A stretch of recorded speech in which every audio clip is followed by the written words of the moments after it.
ठीक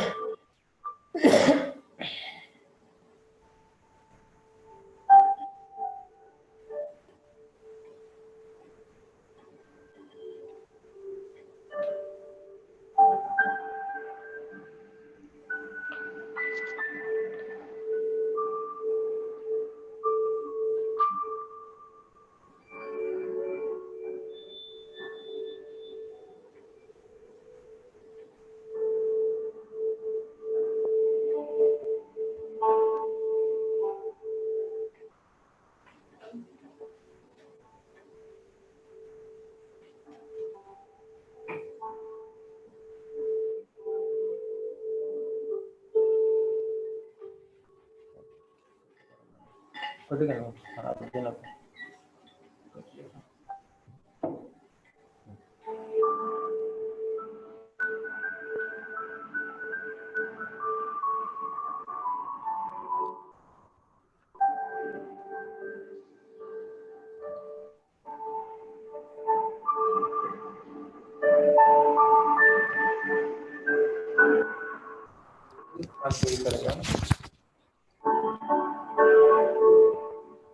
मेडिटेशन का रटना है सुना था म्यूजिक तुम्हारे इसमें से लगा हुआ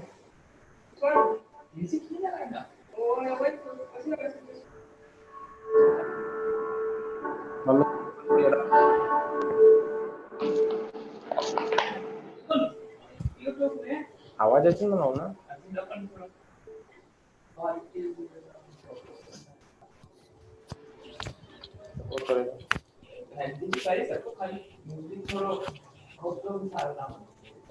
मैं डाउनलोड कर रखा और यूट्यूब पे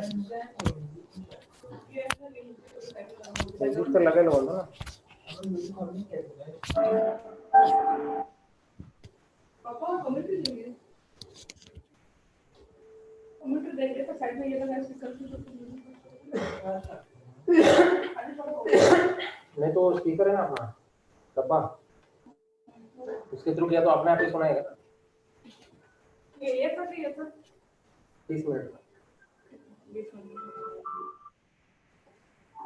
कितना हम तो पहले उधर दो वीडियो देंगे मॉडल का ओके ये देखो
अभी उसको बंद कर दीजिए कर दो ना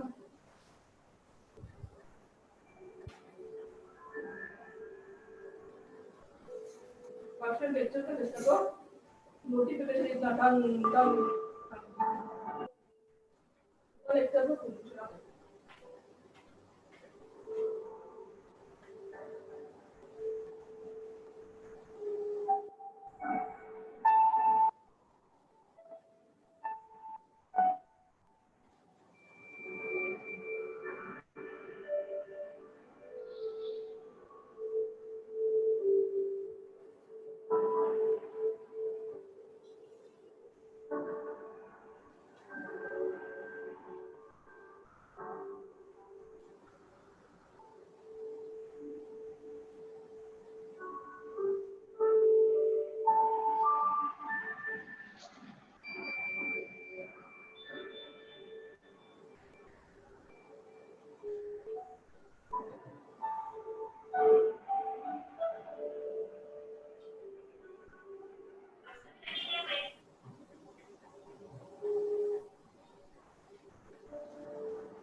Hello friends, welcome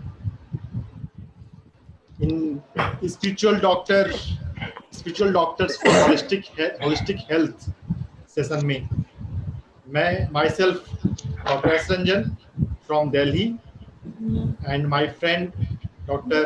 Sandeep Jyot from Ahmedabad. Hello Dr. Ranjan, good morning. Good morning sir, good morning. हम दोनों ने मिलकर भारत में पहला इस तरह का प्लेटफॉर्म है जहां पर मेडिकल डॉक्टर्स स्पिरिचुअल मैटर्स को, स्पिरिचुअल साइंस को डिस्कस कर रहे हैं फॉर वेलफेयर ऑफ ह्यूमैनिटी। वैसे तो अध्यात्म ज्ञान सदियों पुराना है, कई गुरु इसको बता रहे हैं, सिखा रहे हैं, लेकिन मेडिकल फील्ड में इसका जो एप्लीकेशन है वो साइंटिफिक मैनर में दुनिया के सामने आए, लोगों का हेल्थ बेहतर हो, लोगों की लाइफ बेहतर हो, इसलिए हम दोनों ने ये प्लेटफॉर्म शुरू किया है। इस प्लेटफॉर्म पर हम हर संडे किसी मेडिकल डॉक्टर को या किसी साइंटिस्ट को बुलाते हैं उनका इंटरव्यू लेने के लिए, उनकी बातें सुनने के लिए, प्रैक्टिकल लाइफ में क्या कैसे हम यूज कर सकते हैं स्पिरिचुअल नॉलेज को, स्पिरिचुअल प्रैक्टिसेस को। डॉक्टर खादर वली को हमने सुना मिलेट्स पे न्यूट्रिशन के ऊपर, डॉक्टर दीपक रानडे न्यूरोसर्जन को हमने सुना पिछले संडे। आज हम कैंसर स्पेशलिस्ट को सुन रहे हैं। नेक्स्ट संडे एक साइकेट्रिस्ट आएंगे और उसके next Sunday quantum life university के फाउंडर डॉक्टर न्यूटन आएंगे। हर संडे का शेड्यूल सेम है 11:11 पे। मैं वेलकम करना चाहूँगा हमारे आज के speaker doctor Gautam Lohia sir. नमस्कार सर। नमस्कार। जब से मैंने Good morning sir, how are you? Fine sir, how are you? Good morning. Good morning sir. It's 11:11 and it's a very pious time and we welcome all the viewers here and ये हमारा एक नया project है जिसके अंदर हम हर हफ्ते Sunday को at 11:11 AM एक नए डॉक्टर को इंट्रोड्यूस करते हैं जो सिर्फ ट्रेडिशनल वे से जो मेडिकल साइंस वैसे पेशेंट्स को ठीक नहीं करते हैं, पर उन्होंने कुछ अलग पाथ बनाया है, अलग कुछ चुना है। तो उन डॉक्टर्स को हम लोग सब डॉक्टर्स को मिलाते हैं, जनरल पॉपुलेशन को मिलाते हैं और हमारा एक डिफरेंट प्लेटफॉर्म है जिसका नाम है spiritual doctors for holistic health, ताकि we can create a new word. So this is a small initiative by doctors where all the doctors and scientists come together and say something about what they are doing so they can inspire others also. We welcome you, Dr. Gautam. How are you? Thank you so much. I am good. Great. I am good. अच्छा लगता है आप लोगों का ये सब लोगों को एक जगह मिलाने का जरिया, और ये लॉकडाउन के टाइम में आप लोग इतना एक्टिवली पार्टिसिपेट कर रहे हो ह्यूमैनिटी को इम्प्रूव करने के लिए। Thank you. Well appreciated, sir. Thank you. Now I will request Dr. Ranjan to introduce Dr. Gautam. Doctor Gautam Lodia Karnataka से हैं। कर्नाटक में हावेड़ी, हुबली के पास जगह है, बेंगलोर से 320 किलोमीटर।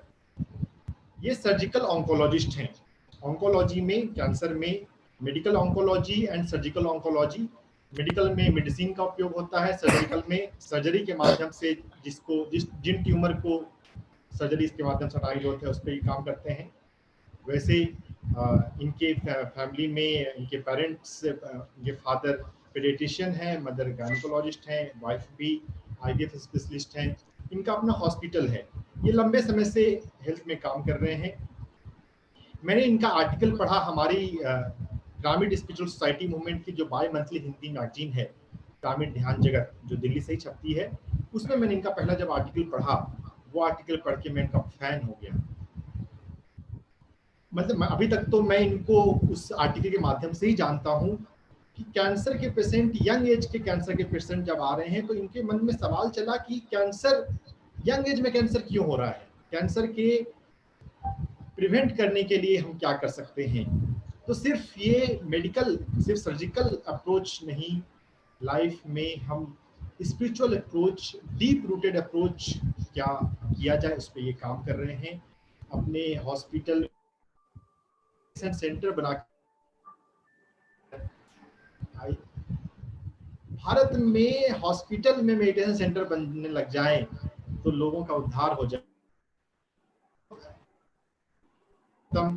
ऑन्कोलॉजी के फील्ड में, लिटरेचर में तो हमने चूंकि हम लोग डॉक्टर लोग पढ़ते रहते हैं, में काम हो रहा है, थोड़ी जानकारी चल रही है। डॉक्टर अमित गोस्वामी कर रहे हैं, लॉरेंजो कोहेन कर रहे हैं, लेकिन भारत में ये एक नई पहल है और डॉक्टर गौतम इस पे काम कर रहे हैं। मेडिटेशन के कई सारे different dimensions, pyramid meditation, sound healing, quantum healing, quantum physics के जो बहुत वर्ल्ड फेमस एक्सपर्ट हैं डॉक्टर अमित गोस्वामी सर, उनसे भी ये एसोसिएटेड है।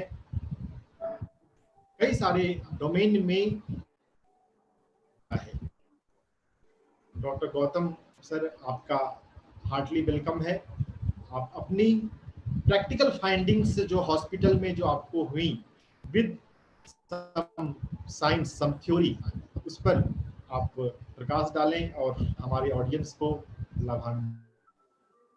Thank you so much sir. Doctor Gautam, thank you so much. Thank you doctor Saurabh, doctor Gautam को इंट्रोड्यूस करने के लिए। तो जैसे डॉक्टर गौतम, डॉक्टर सौरभ ने बताया, आप अपने हॉस्पिटल में बहुत कुछ करते हैं और जितना मैंने आपके बारे में पढ़ा है, जब आपसे बात जब की मैंने, तो आप अपने पेशेंट्स को अपने हॉस्पिटल में मेडिटेशन करवाते हैं। एक मेडिटेशन का डिफरेंट स्ट्रक्चर बनाया हुआ है, आप पिरामिड मेडिटेशन करवाते हैं। और सबसे बात मेरे को जो अच्छी लगी, आप अपने स्टाफ को जब सुबह आता है सबको मेडिटेशन कराते हैं। आप सबसे पहले हमें उसके बारे में बताइए। हाँ, मैंने स्टार्ट किया ये मेडिटेशन का जो मेडिकल फील्ड में 2005 से, क्योंकि सब हम देखते थे। मैं एक कैंसर हॉस्पिटल में काम करता था as an assistant onco surgeon, तो तभी हमें लगता था कि हम लोग पेशेंट्स को कहीं मशीन्स की तरह तो नहीं देख रहे, ऐसा लग रहा था मुझे। और उनका सफरिंग देखते थे, वो कीमोथेरेपी में आते थे, वो रेडियोथेरेपी के लिए आते थे, और उनको हम जीवन तो प्रोलॉन्ग कर लेते थे, पर उनके चेहरे पे मायूसी और उदासी कभी भी रहती थी। और उनके फैमिली मेंबर्स कभी भी डरे हुए रहते थे। कभी भी कुछ भी थोड़ा पेशेंट को तकलीफ हुआ तो भाग के आने का, ये करने का, उनको कोई सपोर्ट ही नहीं है, ऐसा लगता था। तो फिर मैंने सोचा कि हम क्या कर रहे हैं, आई मीन लाइक हम लोग प्रोलॉन्ग तो कर रहे हैं, सर्जरी बढ़ गया, कीमोथेरेपी अच्छा हो रहा है, रेडियोथेरेपी मशीन्स आगे अच्छे आ रहे हैं, तो then somewhere we are missing. I mean आदमी आईसीयू में है या आदमी हॉस्पिटल में बहुत दिन स्पेंड करने से अपने घर में कभी भी पसंद करता है स्पेंड करना।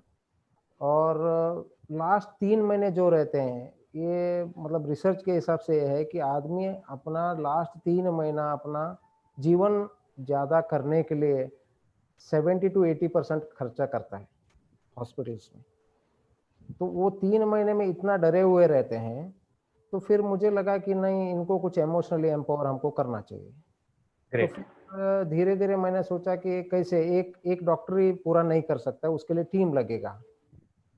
तो फिर मैंने देखा कि पहले तो हम स्टार्ट करें कि अपना एक्सटेंडेड फैमिली है, अपना स्टाफ, तो स्टाफ को उन लोगों से मैंने बात किया कि ऐसा ऐसा मैं सोच रहा हूँ कि सब लोग अभी हम लोग ध्यान करें, जब तक हम लोग एक्सपीरियंस नहीं करेंगे तब तक हम दूसरों को अच्छा नहीं बोल सकेंगे। अंदर से जब तक हमको नहीं आएगा तब तक आपका वाइब्रेशन दूसरों को नहीं पहुंचेगा, और आप बोलोगे तो भी वो नहीं करेगा। तो फिर स्टाफ लोगों ने सोचा कि नहीं सही बात है, उनको भी काफ़ी सारी परेशानियाँ लाइफ में, प्रॉब्लम्स वगैरह ऐसा थी।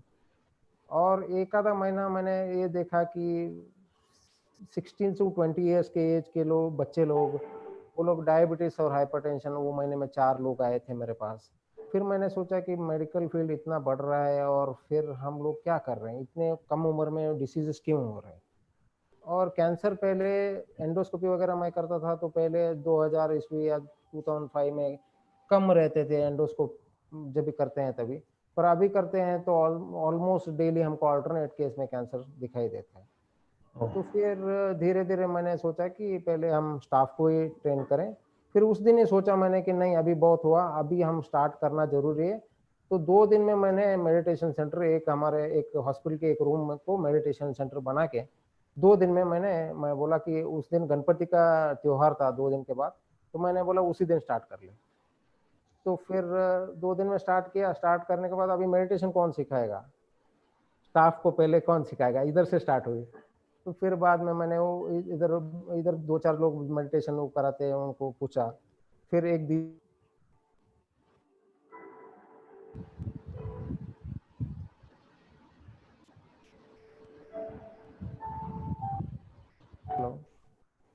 Yes sir. तो फिर उन्होंने मेडिटेशन सिखाया 1 हफ्ता।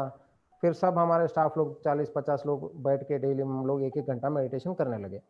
तो एक 15 दिन में स्टाफ में इतना बर्ताव में चेंज आने लगा, उनको घर से हॉस्पिटल अच्छा लगने लगा, उनको हॉस्पिटल में टाइम स्पेंड करना अच्छे लगने लगा, उनको सेवा मनोभाव बढ़ने लगा, वो प्यार से पेशेंट्स को देखने लगे, वो उनका लेट आना या झूठ झूठ बोल के एब्सेंट में रहना वो सब कम होने लगा। वो लोगों को मतलब लाइफ एंजॉयमेंट जैसे लगने लगा, उनको लगा कि ये पहले हमने क्यों नहीं किया ये सब चीज़ें। तो फिर धीरे धीरे फिर हमने क्या किया कि फिर एक एक पेशेंट्स को, रिलेटिव्स को हमने स्टार्ट किया। पहले तो हमने बोला कि पेशेंट को, बहुत लोग बोलते कि कैंसर पेशेंट आने के बाद कि रिलेटिव्स बोलते कि उनको मत बोलो कि उनको कैंसर है। मैं उनको उल्टा बोलता था कि नहीं, उनको बोलो, आज उनको डिप्रेशन जैसा लगेगा पर एक 3-4 दिन में वो रेडी हो जाएंगे फाइट करने के लिए। तो फिर मैं एक काम करता था कि मैं रिलेटिव्स को बोलता था कि if you love them really then I will teach you meditation, you sit around the patient and meditate and send the vibrations of healing to the patient. वो क्योंकि बेचारे वो पेन में रहते थे, स्टेज 4 कैंसर में वगैरह आते थे, हम लोग मॉर्फिन वगैरह दे देते थे। फिर मुझे लगता था कि खाली सुबह शाम तक उनको सुला के रखे हैं क्या, उनका जिंदगी क्या चल रहा है। तो फिर ऐसे ही 4-5 लोगों को उनको आदत डालने लगे मेडिटेशन। जब जब उनके रिलेटिव करने लगे बैठ के, तो मेडिटेशन खुद पेशेंट उठ के करने लगा। और थोड़े जो केसेस थे जो बड़े बड़े कैंसर हॉस्पिटल से आए थे, जिसमें डॉक्टर ने बोला था कि ये 15 दिन में, अभी इससे ज़्यादा टाइम नहीं है, ऐसा आते थे, तो लोग 3 महीना 6 महीना रहने चालू हो गया। तो they start enjoying the life, उनको अच्छा लगने लगा। फिर उनको मैं बोलता था कि भैया सबका एक्सपायरी डेट तो है, कौन सा है हमको पता नहीं है, तो जब तक है उस दिन एक दिन के लिए जियो ना, उस दिन का अच्छा हंसी खुशी से रहो अपने फैमिली के साथ, और घर जाओ जब भी बहुत तकलीफ आती है तभी आना, नहीं तो जरूरत नहीं है आपको आने की। तो फिर स्टार्टेड एंड बाद में अच्छा लगने लगा सबको। फिर आईसीयू में जो पेशेंट्स एडमिट रहते हैं उनके लिए हम लोग मेडिटेशन चालू करना स्टार्ट किए, ग्रुप मेडिटेशन। ऐसा लगता था कि ये पेशेंट आज नहीं कल चला जाएगा, वो आराम होके 2-4 दिन में हॉस्पिटल से डिस्चार्ज भी हो जाता था। अच्छा, जो पेशेंट एकदम क्रिटिकल होते थे, आईसीयू में होते थे, अगर मेडिटेशन की वाइब्रेशंस जितना कुछ आप सिखाते थे तो एकदम जैसे चमत्कार होता है वैसा मतलब रिवर्सल होना शुरू हो गया। यस। फिर हमको ही लगा कि ये कैसे हो रहा है। आई मीन फाइनल मेट्स है, लंग मेट्स में है पेशेंट, अभी बचेगा ही नहीं। ऑक्सीजन सैचुरेशन 60 पे आया था, वो आराम से न रोंका है न कुछ, उसको ये है प्लूरल एफिजन था, वो सब कम हो रहा है एंड पेशेंट को अच्छा लग रहा है, हंस रहा है पेशेंट। थोड़ा उनको हंसी जब आएगी तभी उसको अच्छा लगेगा ना अंदर से। तो फिर देन हमको मोटिवेशन मिला कि हाँ, हम सब लोगों को ये सिखाना चाहिए। अरे वाह, कितना अच्छा बात है डॉक्टर गौतम। मतलब पहले आपने अपने स्टाफ को सिखाया और स्टाफ में जो transformation I, that was amazing and that is एग्जाम्पली for every doctor and every hospital. अगर ये सब अपने हॉस्पिटल में करना शुरू करते हैं, जितने कॉर्पोरेट हॉस्पिटल्स हैं, बिग हॉस्पिटल्स हैं, तो कितनी ट्रांसफॉर्मेशन आ सकती है। और पेशेंट के साथ में जो एनर्जी हीलिंग आप कर रहे हैं, डिफरेंट एनर्जी मोड्स को यूज करके, मेडिटेशन को यूज करके। तो उसके बारे में बताया आपने। जैसे आईसीयू के अंदर जो पेशेंट है वो एकदम क्रिटिकल था, 4th स्टेज में था, और वो पूरे एक्सपीरियंस के बाद वो एकदम ठीक होके जा रहा है। और आप जो पेशेंट को गाइड करते थे, भाई आपको हॉस्पिटल रहने की जरूरत नहीं है, आप अपनी लाइफ को एंजॉय करो, that will heal you, and this is really really really inspiring for all of us, and we can implement this thing in our hospital also. उसके बाद आपने जब अपना एक्सपीरियंस शेयर किया डॉक्टर गौतम, आपने जब देखा जो पेशेंट्स हैं वो यंग एज में कैंसर उनको हो रहा है, डायबिटीज हो रहा है, हाइपरटेंशन हो रहा है, तो उसका मेन रीजन अगर देखें, उसका रीजन क्या है, अचानक ये कैंसर बढ़ क्यों रहा है, इसका अगर आप डिफरेंट रीजंस क्या क्या आप समराइज कर सकते हैं? हाँ, तो अभी मेनली मैं सोच रहा हूँ कि अभी साइकोसोमेटिक स्ट्रेस अभी इतना ज़्यादा हो गया है, 80% लोगों को डिसीज साइकोसोमेटिक स्ट्रेस की वजह से है, और दूसरा फूड हैबिट्स की वजह से। तो हम लोग हमारे इमोशंस को इतना जल्दी ये चेंजेस हो रहा है अभी हमारे लाइफ में, पिछले 5 साल में हम देख रहे हैं कि changes are drastic, sudden changes हो रहे हैं।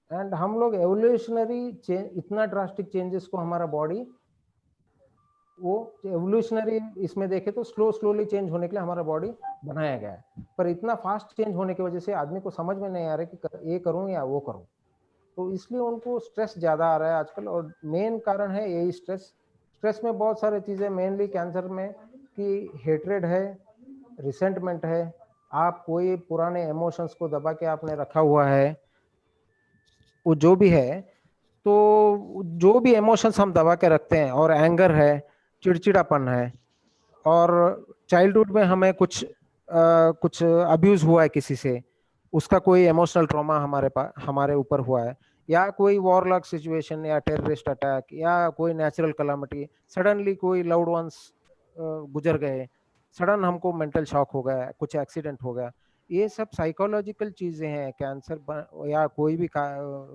डिसीज के लिए उसको हम लोग डॉक्टर्स ज़्यादा ध्यान नहीं देते हैं, हम लोग एज अ फिजिकल बॉडी हम लोग देखते हैं, पर उनका फीलिंग और इमोशन के ऊपर हम लोग ध्यान नहीं दे रहे हैं। तो फीलिंग और इमोशन से ही हम लोग, वो बोलते हैं ना, पुराने जमाने में वो बोलते थे कि हमारे फैमिली डॉक्टर हमसे बोल दिए तो आधा अच्छा बोला तो 50% ठीक हो जाएगा। तो एक प्लेसिबो इफेक्ट था उनके लिए कि वो जल्दी ठीक हो जाते थे, क्योंकि वो इमोशनल बॉन्डिंग थी दोनों में।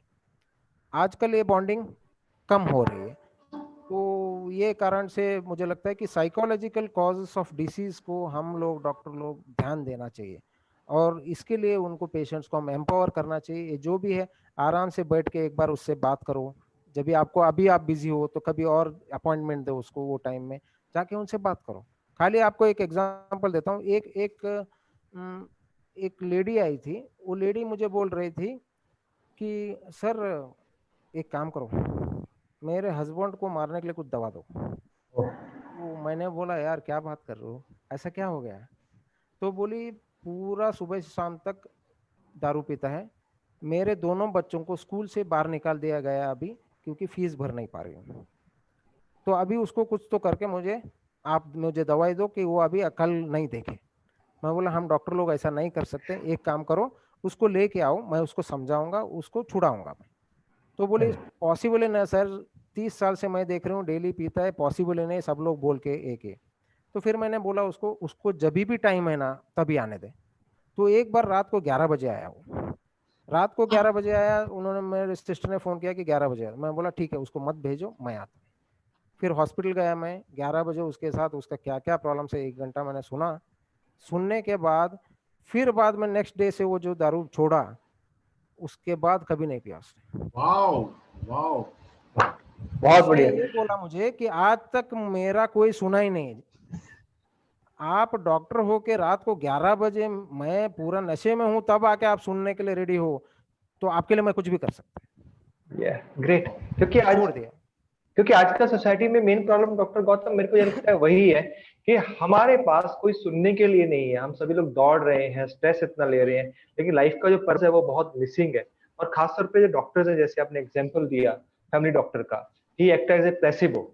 और जो हम लोग वेस्टर्न साइंस को अगर हम फॉलो करते हैं, जहाँ पे माइंड को अलग माना जाता है, बॉडी को अलग माना जाता है, लेकिन अभी तो इतनी ज्यादा रिसर्चेज आ गई हैं जिसके अंदर ये बोला गया mind and body both are connected and not a body, every cell is connected with other cell. So, as you have told that most of diseases are psychosomatic diseases, are there some researches also which proves that the diseases are psychosomatic and they can be healed by energy healing and by talk therapy and by emotional healing also? Definitely there are randomized control trials भी बहुत हैं, काफ़ी इसके ऊपर studies हुए हैं, पर India से ज़्यादा वेस्टर्न कंट्रीज में ज़्यादा हुई हैं। आपको मैं एक छोटा सा पीपीटी में उसको दिखाता हूँ कि रिसर्च क्या क्या हुआ है इसके ऊपर। राइट, हाँ, जस्ट मैंने भारत में रिसर्च हो रहे हैं, डॉक्टर गौतम पायनियर हैं। हाँ, बहुत we are lucky, we are blessed कि हम जो इनिशियल हैं उनसे हम सुन रहे हैं।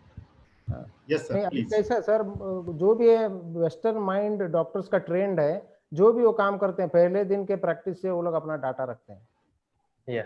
हम लोग नहीं रखते हैं। हम लोग एक्चुअली ज़्यादा पेशेंट्स देखते हैं पर हम लोग डाटा नहीं रखते हैं। तो यही हमारे में ये है। अभी अभी हमें भी समझ में आ रहा है कि हम लोग क्यों नहीं ये कर पाए थे। अभी हमको आइडिया है। मैं अभी आपको ये पीपीटी दिख रही है सर? हाँ दिख रही है, माइंड ओवर ब्रेन। हाँ यस सर। तो इसमें एक है कि लॉन्ग टर्म में एक स्टडीज दिखा रहा हूँ सर। सो इसमें long term meditation experience is associated with increase in cortical thickness of our brain, changes in grey matter. तो उससे क्या होएगा, learning and memory process, emotional regulation, self referential processing और पर्सपेक्टिव टेकिंग में हमको changes होएगा। एक स्टडी है, एक डॉक्टर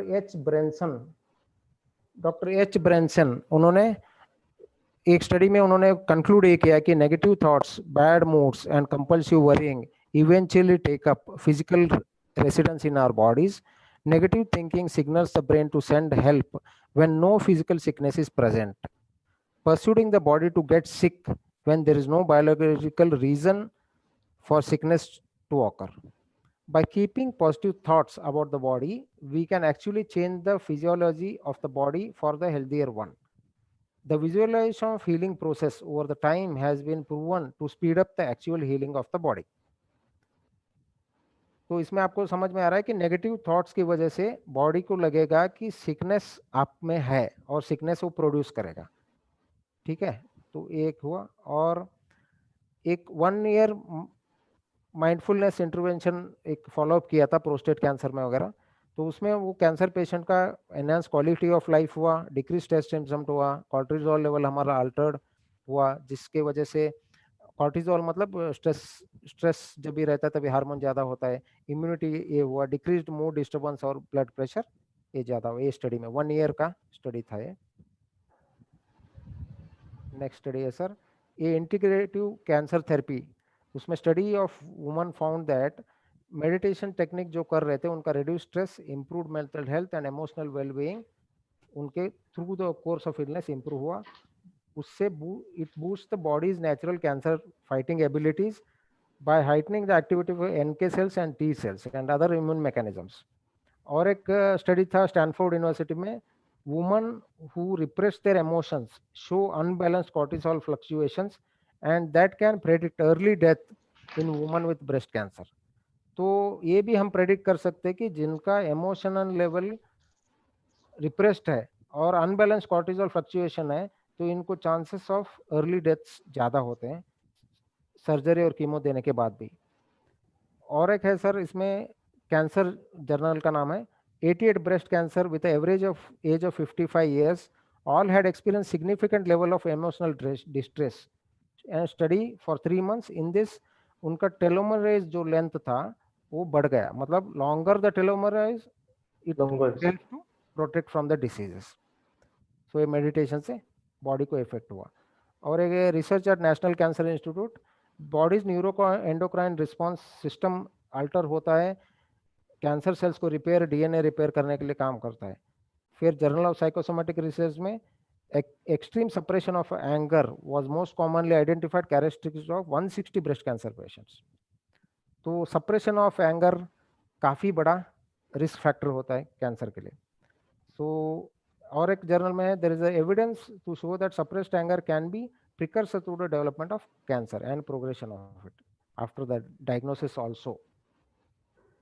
तो reduction in psychological distress in lung cancer patient हुआ, improve mood and general wellbeing हुआ, enhances psychological functioning of partners and और एक ब्रेस्ट कैंसर में इसमें उनका एंग्जाइटी डिप्रेशन वगैरह कम हुआ, इमोशनल प्रॉब्लम्स कम हुए, मेडिकल और एंडोक्राइन सिस्टम्स वगैरह ठीक चलते हैं।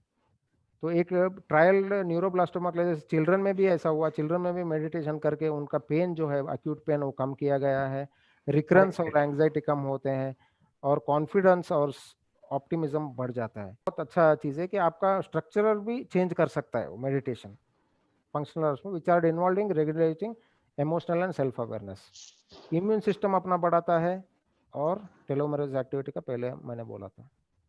Okay, super super doctor Gautam, बहुत बढ़िया। जैसे आपने बताया, जो हमारे इमोशंस है, चाहे वो एंगर हो चाहे रिप्रेस्ड इमोशंस हो, उसकी वजह से कैंसर होता है। और साथ साथ अगर हम माइंडफुल मेडिटेशन करते हैं या ट्रांसडेंटल मेडिटेशन करते हैं, उसकी ब्रेन स्ट्रक्चर के ऊपर, ब्रेन फंक्शनिंग के ऊपर बहुत बड़ा इफेक्ट है। और टेलोमेर इफेक्ट तो हम सब लोग जानते हैं, टेलोमेर के ऊपर क्या इफेक्ट पड़ता है, जो कि हमारी लॉन्जिविटी के लिए हेल्पफुल होता है। तो ये फॉरेन की स्टडीज होगी डॉक्टर गौतम। अभी हम आपसे, आपका जो एक्सपीरियंस है, जो आपके पास पेशेंट्स आते हैं, हाँ हम लोग डाटा को कम कंपाइल करते हैं, उसको रिप्रेजेंट कम करते हैं, लेकिन few doctors like you has started compiling and उन्होंने अपना एंटी कैंसर लिविंग का जो एक स्ट्रक्चर है वो बनाना शुरू कर दिया, जो बाकी सारे ना सिर्फ डॉक्टर्स के लिए, पूरी ह्यूमैनिटी के लिए वो काम आने वाली है। तो हम सुनना चाहते हैं कुछ ऐसी एग्जांपल्स जो आपने अपनी आंखों से देखी हो, जो आपका लेफ्ट ब्रेन है वो कह रहा हो भी, जो हमने पढ़ा होता है बुक्स के अंदर, ये पॉसिबल नहीं है, ये नहीं हो सकता, और एकदम कुछ ऐसा हुआ हो जो मिराकुलस हो। नहीं, काफ़ी लोग हैं, मतलब स्टेज स्पेशली ब्रेस्ट कैंसर के जो पेशेंट्स हैं, काफ़ी लोग मुझे लगता है कि स्टेज 4 कैंसर के आज तक, मुझे I should not exaggerate it, मतलब आज तक जो भी मैंने ब्रेस्ट कैंसर का सर्जरी किया पास्ट 15 से 20 साल में, उसमें बाकी सब लोग मेरे पे फॉलोअप है, जो जो मेडिटेशन कर रहे हैं आज भी, जब भी स्टेज 4 15 साल पहले स्टेज 4 थे, आज भी हैं वो लोग, मतलब दे आर स्टिल लिविंग। कि स्टेज 4 अगर रहता तो 5 ईयर हमारा जो लिविंग प्रेडिक्शंस है वो 20% हम लोग मेडिकल इसमें मानते हैं स्टेज 4 होने के बाद। पर वो लोग 15-20 साल से तो आते हैं फॉलोअप के लिए, 2-2 महीने में एक बार आते ही हैं। पर उनको खाली यही बोलता हूँ कि हर बार मेडिटेशन मत चूको, अभी उनका लाइफस्टाइल हो गया है काफ़ी लोगों का। और एक आधा 2 मेरे फ्रेंड्स हैं जो एक फ्रेंड है जिनको सेमिनोमा टेस्टिस हुआ था, उनको लिवर में मेटास्टेसिस आ गया था, उनको असाइटिस था, उनको ब्लड वॉमिटिंग हुआ था, वो आईसीयू में थे। ऐसा नॉर्मली हम जनरली देखें तो मुझे नहीं लगता था कि 15-20 दिन से ज़्यादा खींच पाते हैं। तो फिर उनको सडनली मेडिटेशन वगैरह करने के बाद उनको ऐसा रियलाइज़ हुआ कि मुझे और कुछ करना है जीवन में। तो सडनली उनको ये लगा कि मेडिटेशन में इंट्यूशन उनको आने लगे, उनको अच्छा लगने लगा और मेडिटेशन वो प्रैक्टिस करने लगे। वो राजयोग मेडिटेशन कर रहे थे। तो अभी ये बात के लिए 20 साल हो गया, अभी भी he is fine. I mean stage 4 cancer जिसको असाइटिस है, लिवर में मेट्स है, उसको ब्लड वॉमिटिंग हो रहा है, पोर्टल हाइपरटेंशन 1 मंथ आज, हाँ आज भी वो है 20 साल के बाद भी। मतलब काफ़ी सारे ऐसे मिरेकल थिंग्स हैं, स्पेशली जो क्रॉनिक डिसीजेस रहते हैं उसके लिए तो बहुत काम आ रहा है। एंड वो इसमें ये है कि 100% मैं ये नहीं बोल सकता हूँ कि पेशेंट का कितना इन्वॉल्वमेंट है, उसका कितना बिलीफ है इसमें, वो भी बहुत काम करता है। तो अभी एक पेशेंट मेरे को अभी 6 महीने पहले एक लंदन से फ़ोन आया थे, उन्होंने बोला कि सर मैंने सुना है आप मेडिटेशन करा के आप कैंसर हील करते हो। मैं बोला ये ऐसा नहीं कि मैं मेडिटेशन करा के करता हूँ, प्लीज़ ऐसा मत बोलो, आपका रिपोर्ट क्या है भेजो। शी वॉज 32 ईयर ओल्ड, उसको ब्रेस्ट में ट्यूमर था 10 सेंटीमीटर का, 2 छोटे बच्चे थे। तो वो बोली कि नहीं मुझे न सर्जरी करना है, ना कीमो, ना रेडियो लेना है, मैं मेडिटेशन से क्योर करना है। मैं बोला मैडम पहले तो मैं आपको नहीं जानता है, कभी देखा नहीं है, एक आपका डेप्थ ऑफ मेडिटेशन कितना है मुझे पता नहीं है, आपका उसमें कितना आस्था है, आपको उसमें कितना विश्वास है मुझे पता नहीं है, फ़ोन पे मैं ये बोलना मुश्किल होएगा। तो फिर वो बोले कि मैं फिर इंडिया आती हूँ, आपसे मिलती हूँ। तो इंडिया आए थे, वो पिरामिड वैली में मेरा एक लेक्चर था, तभी गया था, तभी उनको उधर ही बुला लिया क्योंकि बैंगलोर में थे वो। तो उनका रिपोर्ट देखा, उनको मैंने ये बोला कि सी जो भी है, आप एज आपका कम है मतलब एग्रेसिव कैंसर है, 10 सेंटीमीटर है मतलब काफ़ी बड़ा है। मुझे ये नहीं लगता कि मैं ऐसे ही मेडिटेशन बोल रहा हूँ बोल के ब्लाइंडली 100% सबको मेडिटेशन बोल के हील होएगा, ऐसा मैं बाबा जैसा नहीं कर सकता है। मैं आपको ये बोल सकता कि जो भी मेजर मास है 10 सेंटीमीटर का वो निकाल दो, पहले उसको सर्जरी कर ले। भले आप कीमो रेडियो नहीं देंगे, देखेंगे, we will follow it up every month की और कुछ हमको तकलीफ हो रहा है कि क्या हो रहा है। But then they she told नहीं, वो लोग इतने लोगों ने ये किया है, उनको ठीक हुआ है, मैं ट्राई करता हूँ। बोले ठीक है, आप ट्राई करना है तो आप ट्राई करो, कोई प्रॉब्लम। पर उन्होंने 2 महीना रिलीजियसली डेली 10 आवर्स मेडिटेशन किया उन्होंने, सुबह 4 बजे उठ के। उनको 2 महीने के बाद 2 सेंटीमीटर ट्यूमर कम हुआ। ग्रेट। तो मैंने उनको बोला कि 2 सेंटीमीटर अभी कम हुआ है और बाकी कम होने के लिए 8 सेंटीमीटर आपको 1 साल लग जाएगा। तब तक आपका दूसरी जगह स्प्रेड हो गया तो क्या मतलब है? अल्टीमेटली मेडिटेशन हम क्यों कर रहे हैं? हमको सर्जरी से डर के मेडिटेशन नहीं करना है। सर्जरी जहाँ करना है उधर करना ही है आपको। एग्जैक्टली। बड़ा ट्यूमर है वो है, आप करा लो, बाद में आपके आस्था है वो करना है तो फिर बाद में उसको कंट्रोल करने के लिए करो। फिर उसके बाद उनका हमने सर्जरी के लिए सजेस्ट किया, वो मेन जो है गांठ उसको निकाल दो, फिर बाद में जो है वो हमारे पास कंट्रोल में आएगा। पर ऐसी चीज़ें हैं, ऐसा एग्जाम्पल्स भी हमारे पास जो है जिसमें बड़े बड़े ट्यूमर, स्टेज 4 के जो भी ट्यूमर्स हैं वो लिटरेचर में भी देखे गए हैं, वो इंस्टेंटली गायब होते हैं। पर वो लेवल पहुंचने के लिए सबको नहीं होता है। मैं आपको एक 2-4 स्टोरी आपको मैं दिखा दूं आपको। Yes yes yes, we love the stories. Yes yes, तो अभी दिखा। हाँ ये देखिए सर, ये can you see my PPTs? Yes yes, it's visible. Vianna Stibal. Vianna Stibal theta healing की एक ट्रेनर थी, थीटा हीलिंग मेडिटेशन की। ये नेचुरोपैथी और डाइट प्रैक्टिशनर थी। She developed a bone cancer of right leg and she was advised amputation. She tried naturopathy, cleansing, diet, visualisation, affirmation सब try किया but recovery नहीं हुआ। फिर वो खुद अपने आप के साथ बैठी कि मैं ही मेडिटेशन सिखाती हूँ और मैं मेरे लिए क्योर क्यों नहीं कर सकती हूँ। फिर उसने एक दिन उसके लिए मेडिटेशन के लिए बैठा। वो बोली जब तक मैं ठीक नहीं हूँ तब तक मैं दूसरों को मेडिटेशन नहीं सिखाऊंगी, क्योंकि मैं मुझे ही क्योर नहीं कर पाऊँ तो दूसरों को क्या बोलूँ। तो फिर उस दिन वो पूरा मेडिटेटिव स्टेट में थी, पूरा ये किया। सडनली उसको ऐसा कुछ इंट्यूशन आया and she commanded her body to heal herself. अपने आप ही हील होना है, इमीडिएटली होना है अभी। तो उसका लेग 3 इंच शंकन हुआ था और वो इमीडिएटली 3 इंच जो शंकन था वो नॉर्मल हो गया। वो देख रही थी वो नॉर्मल हो रहा है and she was cured for life. And everybody was I mean wondering doctors कि ये कैसा हो गया। तो आई मीन ये लाइव एग्जांपल है वियना स्टीबल। लुइसे को तो आपको आप जानते ही रहोगे। Yes yes, everyone knows sir. हाँ, तो उसमें उसका क्या प्रॉब्लम, उसका देखो आप इमोशनल जर्नी देखो उसका लाइफ का। उसके parents were divorced when she was only 1.5 year old, 18 months old. She was got raped by a neighbor at the age of 5 years. Mental, physical and sexual abuse was routine in her life. She became unwanted mother at the age of 16. She got divorced after the 14 years after married life. She was a teacher of TM meditation. Then she was diagnosed with vaginal cancer. आप सोचो ये उसको meditation के teacher है, पर जो पुराने जो उसको इमोशनल हर्ट्स हुए लाइफ में वो उसके साथ ही थे इतने दिन तक, तो उसकी वजह से उसको कैंसर हुआ। फिर कैसे उसने क्योर किया अपने को? डेली अफर्मेशंस उसने दिया मिरर के सामने दे के। She love send the vibrations of love to herself, resolved her emotional issues, stopped blaming her parents, started vegetarian detoxification diet. And then moral वो क्या बोलती है कि disease can be healed if we are willing to change the way we think, believe and act. ये problem है disease can be healed if we are willing to change the way we think and believe and act. Super, बहुत बढ़िया। ये जो चीज है ये अगर सब पेशेंट और डॉक्टर समझ लेना है तो हील होना ही है, उसमें क्या डाउट नहीं है ना। मैं तो हर किसी को बोलता हूँ ये अपनी जो बुक है heal your life written by Louise Hay, it's one of the path breaking book. सही है, सही है। और इसमें अगर माइंड बॉडी का कनेक्शन देखना हो, अफर्मेशन की पावर देखनी हो, मिरर टेक्निक जो सिखाती है ल्यू उसकी पावर देखनी हो, दैट इज जस्ट मिरेकुलस। और हर किसी को जो अफर्मेशंस को सीखना चाहिए लाइफ के अंदर। हाँ हाँ। अभी नेक्स्ट आप इसको भी इनको भी जानते रहेंगे, Anita Moorjani. Yes. She is a author of Dying to Be Me. She was diagnosed with cancer in 2002. She passed away in 2006. Now the story starts. She had a near-death experience, felt like whole world was just culmination of everyone's thoughts and beliefs. Nothing was actually real, but we make it real with our beliefs.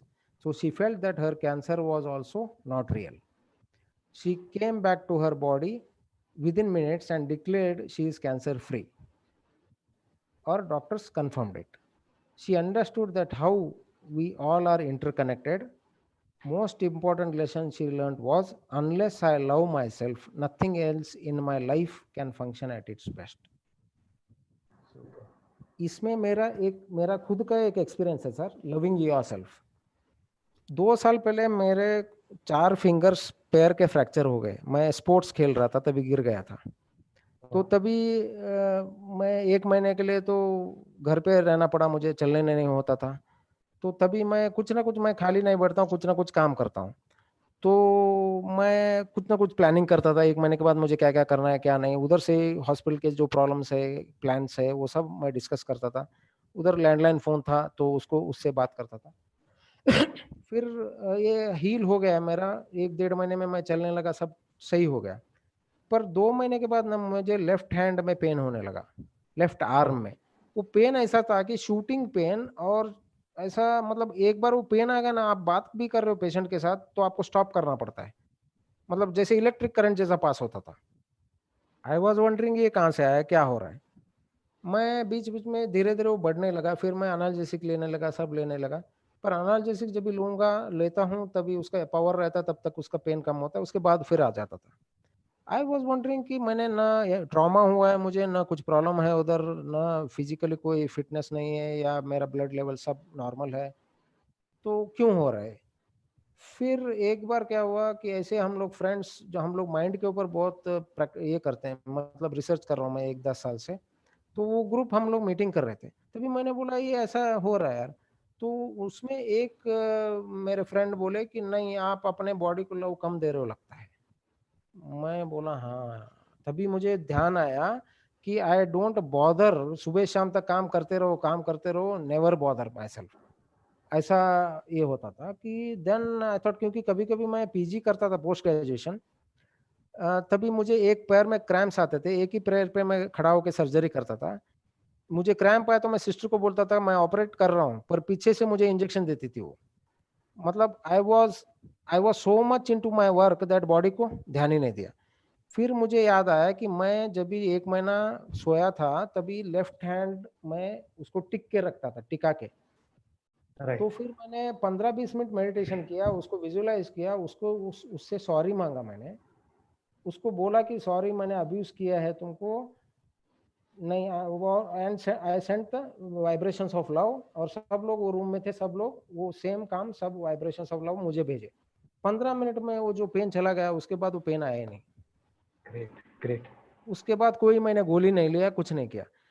मुझे इतना miracle ये लगा कि खाली मैंने मेरे हाथ को सॉरी बोला, बस पेन चला गया। Miracles do happen. So I really wonder sir कि आई मीन कितना इसमें है कि हम लोग क्या डायमेंशन कितना मिस कर रहे हैं। हमारी बॉडी के अंदर ही है, ऐसा है भी हम अपने आप बॉडी के अंदर वो एनाल्जेसिक्स केमिकल्स प्रोड्यूस कर सकते हैं जो हमें हील कर सकते हैं, हमारी पेन से बाहर लेके आ सकते हैं। से सो ये नेक्स्ट बंदा है Martin Brofman. He had a terminal cancer of spinal cord in 1975। आप सोचो स्पाइनल कॉर्ड का कैंसर 1975 में, क्या उतना ट्रीटमेंट आज भी मेटास्टेसिस स्पाइन में होता है, तो भी लास्ट स्टेज में ही मानते हैं हम। तो ही गॉट क्योर्ड हिमसेल्फ। कैसे? Use consciousness to reprogram his mind. While eating, he imagined that it is helping in healing cancer. Talked to himself positively 3 times a day for 15 minutes. Focused his mind sharply on healing by visualization and positive affirmations. इतना करके वो पूरा उसका cancer उसने पूरा ठीक कर लिया। ग्रेट। नेक्स्ट है ब्रैंडन बेज।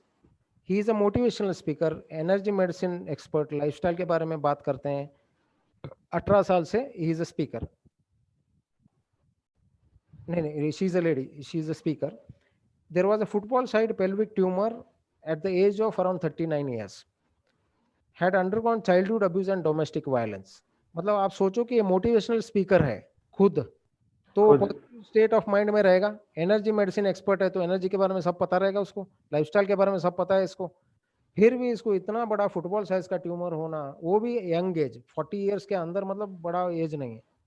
क्यों हुआ? चाइल्डहुड अब्यूज और डोमेस्टिक वायलेंस। उसने क्या किया? Forgiveness to her parents, tumour got softened, colon therapy, natural diet, tumour free in 6 weeks.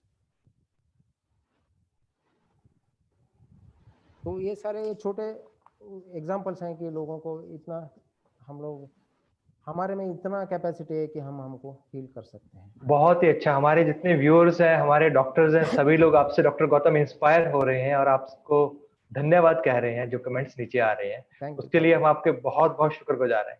अब आपने जो साइकोसोमैटिक एक पार्ट ले लिया, जो आपने लियो हे के भी एग्जांपल में दिया और बाकी एग्जांपल्स में भी दिया, वो जो दूसरा पार्ट है वो फूड है हमारे कैंसर के कारण, जो हमारे सेल्स के अंदर जो जेनेटिक एक्सप्रेशन है, जो चेंजेस आते हैं। तो फूड का क्या रोल है कैंसर के अंदर, कैसे ये इसको हीलिंग इफेक्ट देता है और कैसे कैंसर को क्रिएट करता है? फूड के बारे में थोड़ा सा बताइए। Food itself is an energy. Food के बिना एनर्जी नहीं है हमारे लिए, ठीक है। तो फूड कैसे टाइप का हम लेते हैं, कौन से टाइप का energy, whether it is live food और डेड फूड। लाइव फूड का मतलब अभी जो हम जो भी खा रहे हैं वो ताज़ा ताज़ा है, स्टेल नहीं है, ज़्यादा फ्रिज में नहीं रखा हुआ है, ऑर्गेनिक है, पेस्टिसाइड कम यूज़ किया हुआ है। और जो फूड खाते वक्त हमारी मन की स्थिति है वो भी बहुत काम करती है उसमें। तो हमें जितना होता है, हमारा कहाँ भी टेरेस है, वरांडा है, जहाँ भी कितना भी हम छोटा छोटा भी कुछ उगा लेना अपने आप ही हमें भी अच्छा लगेगा और एनर्जेटिक फूड हमको मिलेगा। हम लोग बाहर जाते हैं होटल में वगैरह, मुझे याद नहीं है अभी कितने साल हो गया कि मैं होटल में नहीं खाता हूँ। अरे वाह। कहाँ भी ड्राइव करके जाऊँ, फ्रूट्स लेके जाऊँ, पानी ले उतना रखे रहते हैं, खाने का जरूरत नहीं, नहीं तो घर का खाना लेके जाओ। अनलेस आप अब्रॉड गए, उधर ऑप्शंस नहीं आपके पास, तो अलग बात है, पर इंडिया में तो बाकी तो मिल ही जाता है, कुछ प्रॉब्लम नहीं। और फूड इतना जरूरी नहीं है जितना हम लोग समझते हैं। फूड लिमिट में खाए। हमको आदत हो गई कि फूड ऐसे ही खाना, ये टाइम होगा इतना खाना, 3 रोटी 4 रोटी, जरूरत नहीं है उतनी। बेसिक जितना आपने को जरूरत है उतना ही खाए। और ज़्यादा हमको ग्रीन लीफी वेजिटेबल्स, फ्रूट्स वगैरह हमको खाए, क्योंकि फ्रूट्स अभी हम लाते हैं पेस्टिसाइड डाले हुए रहते हैं, दवाई डाले हुए रहती हैं। तो यूजुअली क्या करते हैं हम लोग, घर पे आने के बाद सॉल्ट वाटर में हम लोग डालते हैं, प्लस सोडा बेकिंग सोडा उसमें डाला रहता है, एक 15-20 मिनट उसमें रखते हैं, जितना भी पेस्टिसाइड है उतना वो निकल जाए। फिर एक 15 मिनट नॉर्मल वाटर में हम रखते हैं। अगर वो छिलके वाला है, सपोज एप्पल है, उसके ऊपर वैक्स बहुत जमा हुआ रहता है, वो दिखने के लिए, अच्छा लगने के लिए, तो जो भी है वो उसका ऊपर का छिलका निकाल दो, वैसा खा सकते हैं। ग्रेप्स वगैरह उसको आपको ज़्यादा देर रखनी पड़ेगी, क्योंकि ग्रेप्स का तो हम निकाल नहीं सकते। तो ये सब हमको थोड़ा ध्यान देना पड़ेगा, जैसे ककड़ी है, टमाटर है, वो सब हमको ध्यान दे के ये खाना पड़ेगा। बाहर का जितना हम फास्ट फूड वगैरह कम खाते हैं, बाहर का ऑयली हम कम खाते हैं। होटल में प्रॉफिट के लिए कर रहा है, जो खाना पका रहा है वो प्रॉफिट के लिए पका रहा है, उसका मेंटल कंडीशन वैसा ही है ना, तो आपको अच्छा नहीं लगेगा। आप कितने दिन भी आप अच्छा 5 स्टार होटल में खा लो या कहाँ भी, पर घर का ही आपको अच्छा लगेगा, क्योंकि उस वो फूड में वाइब्रेशंस ऑफ लव रहेंगे, प्यार की एनर्जी रहेगी। अभी मेरे घर में जो फ्रूट बनाते हैं, मैं मेरे जो भी बनाते हैं उनको मेडिटेशन सिखाया हुआ है। फूड बनाने से पहले उनको 5 मिनट मेडिटेशन करना है, उनको कोई मंत्र या चैंटिंग या ओम या कुछ भी उधर लगा के रखना है, और वो लगा के उनको खाना पकाना है। वही याद में, अपने घर में क्या प्रॉब्लम हुआ है, मेरे लाइफ में क्या प्रॉब्लम है, वो याद करके नहीं करना है। उसकी वजह से मुझे अभी समझ में आ जाता है कि मैं फूड अभी खा रहा हूँ, मुझे ड्रीम्स में समझ में आ जाता है कि आज फूड जो बनाया था उसने, वो बरोबर नहीं बनाया था, उसका मेंटल स्टेट बरोबर नहीं था वो टाइम। तो नेक्स्ट टाइम मैं उसको बोलता हूँ कि कल आपने जो फूड बनाया था वो मुझे एनर्जी कम लग रहा है, कल कुछ टेंशन में थे क्या आप? तो फिर वो बोलते हैं कि हाँ ऐसा हुआ था, घर में हुआ था ऐसा, मतलब वो समझ आ रहा है अभी। तो दैट मैटर्स, आई मीन अपने को समझ में आने लगता है कि इंट्यूशन आने लगता है। और अगर नहीं है बाई नहीं है, ये वो नहीं है, ये तो ठीक है ना, फ्रूट्स खा लो ना, कुछ प्रॉब्लम नहीं, अपने आप को वाइब्रेशन युक्त फ्रेश फ्रूट हमको खाना जरूरी है। और बहुत ज्यादा खा के भी क्या करना है, हमको थोड़ी जीने के लिए खाना है, खाने के लिए थोड़ी जीना है। एग्जैक्टली कितना बढ़िया एक ऑन्कोलॉजिस्ट जब ये बात बोलता है, हर फूड के अंदर एनर्जी होती है, फूड खाने में एक एनर्जी होती है, जो फूड पका रहा है जो उसकी एनर्जी होती है फूड में ट्रांसफॉर्म होती है। तो कितनी बड़ी बात है ये, हम आयुर्वेद में कितनी देर से पढ़ते आ रहे थे, लेकिन फ्रॉम ऑन्कोलॉजिस्ट हम ये बात सुनते हैं, वो अपने हाउस में फॉलो कर रहा है और एक एंटी कैंसर लिविंग सुन रहा है, वो हम सबके लिए बहुत इंस्पायरिंग है। और पानी का सर, वाटर चार्ज करना जरूरी है। How sir? आप मेडिटेशन करो, आपको क्या चाहिए लाइफ में, क्या चाहिए वो वाटर में, फॉर 70 to 75% वाटर है अपने बॉडी में। तो वाटर को हम एक सुबह आप मेडिटेशन करो, डीप में 1 आधा घंटा मेडिटेशन करो, connect with the source, connect करके आप जो भी शक्तियाँ ले रहे हो सोर्स से, और आँख खोलने के बाद जो भी वाइब्रेशंस आप अपने थर्ड आई से वो पानी में डाल रहे हो, वो पानी जहाँ आप स्टोर करोगे घर में, वो पानी में मिक्स कर देना। 1 गिलास का जो वाटर है जिसमें आपने चार्ज किया है, वो अपने गड्ढे में या जहाँ आप स्टोर करते हो पानी, उसमें मिक्स कर दो। उसकी वजह से क्या, अभी आप वाइब्रेशंस ऑफ पीस आप डालोगे उसमें, तो आपके घर में धीरे धीरे पीस बढ़ने लगेगा। आप वाइब्रेशंस ऑफ हैप्पीनेस डालोगे तो सब लोग धीरे धीरे सब लोगों में चेंजेस होएगा।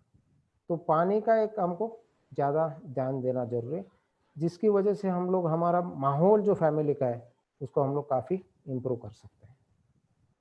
ग्रेट। ये तो डॉक्टर गौतम हो गया खाने का, पानी का, चीज ऐसी आई है, क्या आप इसके बारे में बता सकते हैं? डेफिनेटली सर, सिंपल लॉजिक है। लॉजिक हम ये लगाते हैं कि लिविंग फूड, हम लोग चलता फिरता स्मशान तो नहीं है। डेड बॉडी को खा रहे हैं उसका मतलब स्मशान ही हो गया ना। तो जो भी चीज़, जो भी कुछ भी अगर डाई हो रहा है, एक प्राणी भी डाई हो रहा है, तो खुशी खुशी तो नहीं मरेगा। yes. उसको समझ में आएगा कि मैं अभी मर रहा हूँ, अभी मुझे ये प्रॉब्लम हो रहा है, तो जो भी हार्मोन्स वगैरह वो रिलीज करेगा वो टाइम में, वो अच्छे हार्मोन नहीं रहेंगे, right. Negative state of mind रहेगा, यूरिक एसिड ज़्यादा रहेगा, और हम वो कंज्यूम कर रहे हैं, तो हमको क्या मिलने वाला है? हमको भी नेगेटिविटी ही मिलना है ना। तो जब भी वो नेगेटिविटी आ रही है तो फिर वो नेगेटिव ही फैलेगा, वो थोड़ी पॉजिटिव करेगा। वो सिंपल लॉजिक है। बाकी का तो स्टडीज छोड़ो, खाली इतना ही देखो ना कि आप स्मशान हो क्या, चलता फिरता। हाँ। दूसरा जो मरा है उसको आपके अंदर डाल रहे हो। yes. Doctor Gautam, yes sir. Food पे बातें हो गई, वाटर पे हो गई, क्या सनलाइट बाथिंग, सनलाइट एक्सपोजर का भी हेल्थ पे इफेक्ट है? क्या इफेक्ट है उस पर, उस लाइट प्रकाश डालिए। डेफिनेटली सनलाइट में तो ये अभी तो देखते हैं हम कि इंडिया में अभी 60 to 68% लोग विटामिन डी कम है उनको। सिंपल है कि वो सन एक्सपोज नहीं हो रहा है, उसकी वजह से भी काफ़ी कैंसर्स हमारे हो रहे हैं, स्पेशली स्किन कैंसर्स वगैरह उससे बढ़ता है।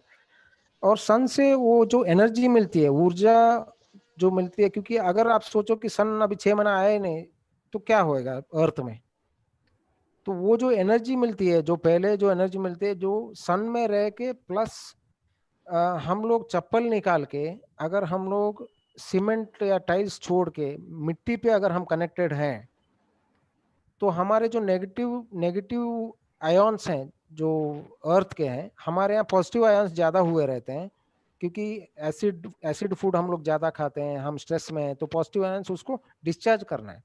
तो वो नेगेटिव आयन्स हमको धरती से मिलते हैं, अर्थ से। तो we should be on walking on a ground bare foot और समथिंग, और ग्रास के ऊपर आप चलो। मॉर्निंग टाइम में रहा तो वो बहुत अच्छा है।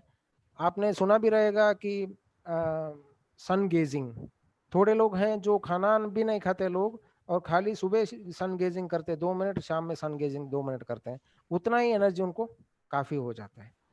तो ये तो बड़ा टॉपिक है सर, इससे तो होना ही। यस। और जैसे हमारी बात हो रही थी इस वेबिनार से पहले, डॉक्टर गौतम आप बता रहे थे एक नक्षत्र वाटिका आपने बनाई हुई है अपने हॉस्पिटल के अंदर। बनाना है तो उसका थोड़ा बताइए हमें। हाँ, अभी नक्षत्र वाटिका मतलब हमारे एक एक नक्षत्र के हिसाब से एक एक पौधा है। तो वो पौधे को हम अगर हमारे इसमें रखते हैं गार्डन में, तो आप उसके साथ बैठ के मेडिटेशन करते हो, तो आप ऐसा ही है कि ब्रह्मांड के साथ आप बैठ के मेडिटेशन कर रहे हो। यू आर सिटिंग, ब्रह्मांड तो आप उधर ऊपर जाके तो नहीं बैठ सकते हो, मार्स पे तो नहीं जा सकते हो, या हम लोग ऊपर नहीं जा सकते हो, तो इधर ही हम ऐसा बनाते हैं जो भी उसके रिलेटेड नक्षत्र के रिलेटेड जो भी पेड़ पौधे हैं वो हम उनको उगाएंगे, उनको अच्छे वाइब्रेशंस भेजेंगे और उनके साथ हम मेडिटेशन करेंगे। इसका मतलब ये है कि हम ब्रह्मांड के साथ बैठ के उधर हम मेडिटेशन करते हैं। पर उसमें मैंने बहुत सुना है कि काफ़ी लोगों को ये पता नहीं है कंसेप्ट, पर उससे मेडिटेशन बहुत ज़्यादा जल्दी लगता है और बहुत डीप हो जाता है। हीलिंग प्रोसेस बहुत फास्ट हो जाता है। या अभी फिलहाल हमने पिरामिड मेडिटेशन सेंटर है, उधर हीलिंग गार्डन हमने बनाया है। हीलिंग गार्डन में 7 पाथ्स है टू वॉक इन। एक तो मैग्नेटिक पाथ है, मड पाथ है, हाइड्रो पाथ है, ग्रास पाथ है, सैंड पाथ है, हाइड्रो एक्यूप्रेशर पाथ है और हर्बल पाथ है। तो ये स्टिमुलेट करता है हमारे फुट को, बिना चप्पल पहने हम उधर चलेंगे और वो स्टिमुलेट करता है हमारे एक फुट को स्टिमुलेट करता है। एक 10 बार हम उस पर एक चक्कर लगाते हैं। 10 बार करने के लिए 5-10 मिनट लगेगा, 15 minute maximum. 5 minute walking there is equal to half an hour walking outside. Oh great. तो I mean it is helping so many people. अभी एक मेरे पास पेशेंट आता है, उसको हियरिंग का प्रॉब्लम है, उसको बिल्कुल सुनाई नहीं देता था। और अभी हीलिंग गार्डन में एक 3-4 महीना वॉक किया उसने, उसको 25% सुनाई देने लगा है। तो आई डोंट नो, खुद आके मुझे बोलता है कि सर वो एवरीडे मैं 6 बजे देखता हूँ, वो और उसकी वाइफ आती रहती, कभी हमसे बात नहीं किया उसने। तो मैं बोला आप बात नहीं करते हो, आप डेली आते हो, टाइम पे जाते हो। सर मुझे सुनाई नहीं देता है, मैं बात नहीं कर रहा। मैं बोला आप ट्राई करो, आप जाके घर में बैठ के फिर आप थोड़ा मेडिटेशन करके आप सोचो कि आप पहले जैसे सुनते थे वैसे सुनाई दे रहा है। फिर 2-3 महीने के बाद वो खुद आके बोल रहा है मुझे कि अभी मेरे को 25% इम्प्रूवमेंट है। तो दैट्स गुड। आई मीन लोगों को अच्छा लग रहा है और people are getting benefit of it.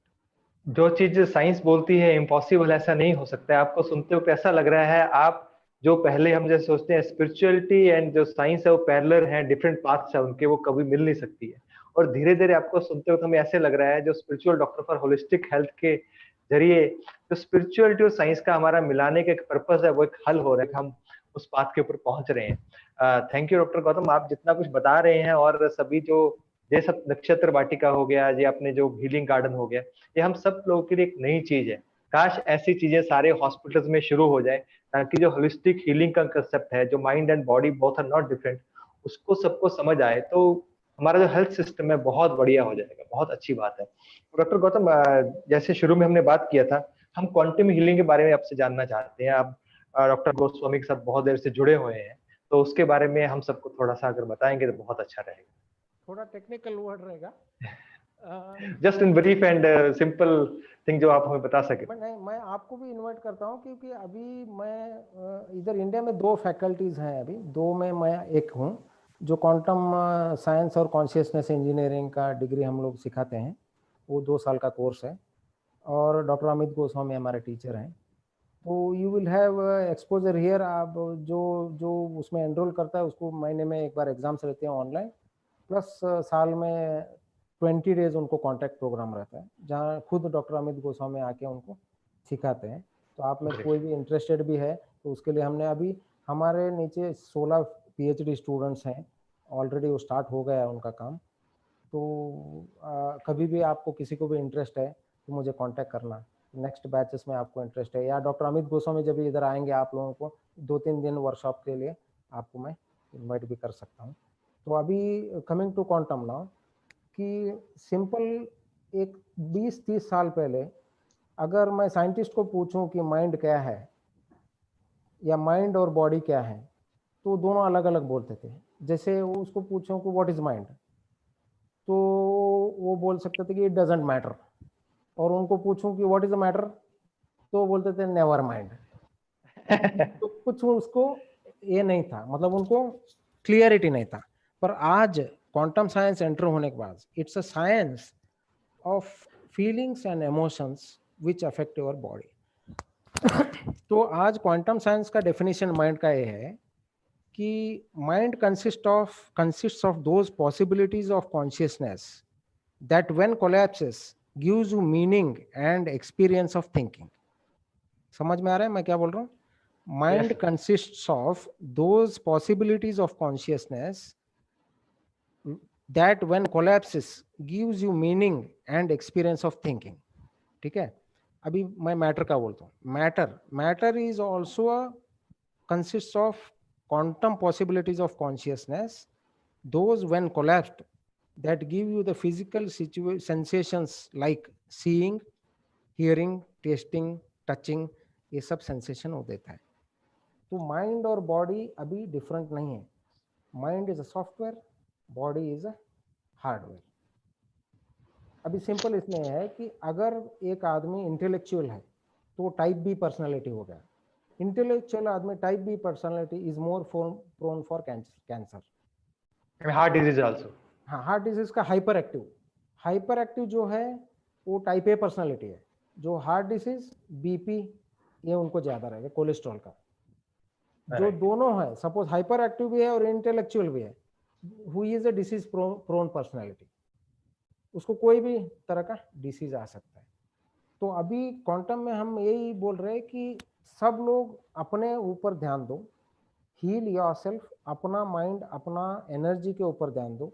जैसे हमारे पुराने स्क्रिप्चर्स में भी लिखा है, जैसे अन्नमय कोश, प्राणमय कोश, मनोमय कोश, मनोमय कोश, ज्ञानमय ज्ञानमय कोश, कोश और फिर आनंदमय कोश। हाँ, आनंदमय कोश। तो इसमें क्वांटम में हम बोलते हैं कि physical body, vital body, mental body, supramental body, bliss and consciousness. तो ये जो इंटेलेक्चुअल लोगों को समझाने के तरीके हैं, ये हम पुराना तो हमको इंडियंस लोगों को ये सब पता है, पर एटलीस्ट अभी वो कनेक्ट हो रहा है। साइंस वाले पहले क्या बोलते थे कि ये है ही नहीं, ये चीज ही नहीं है।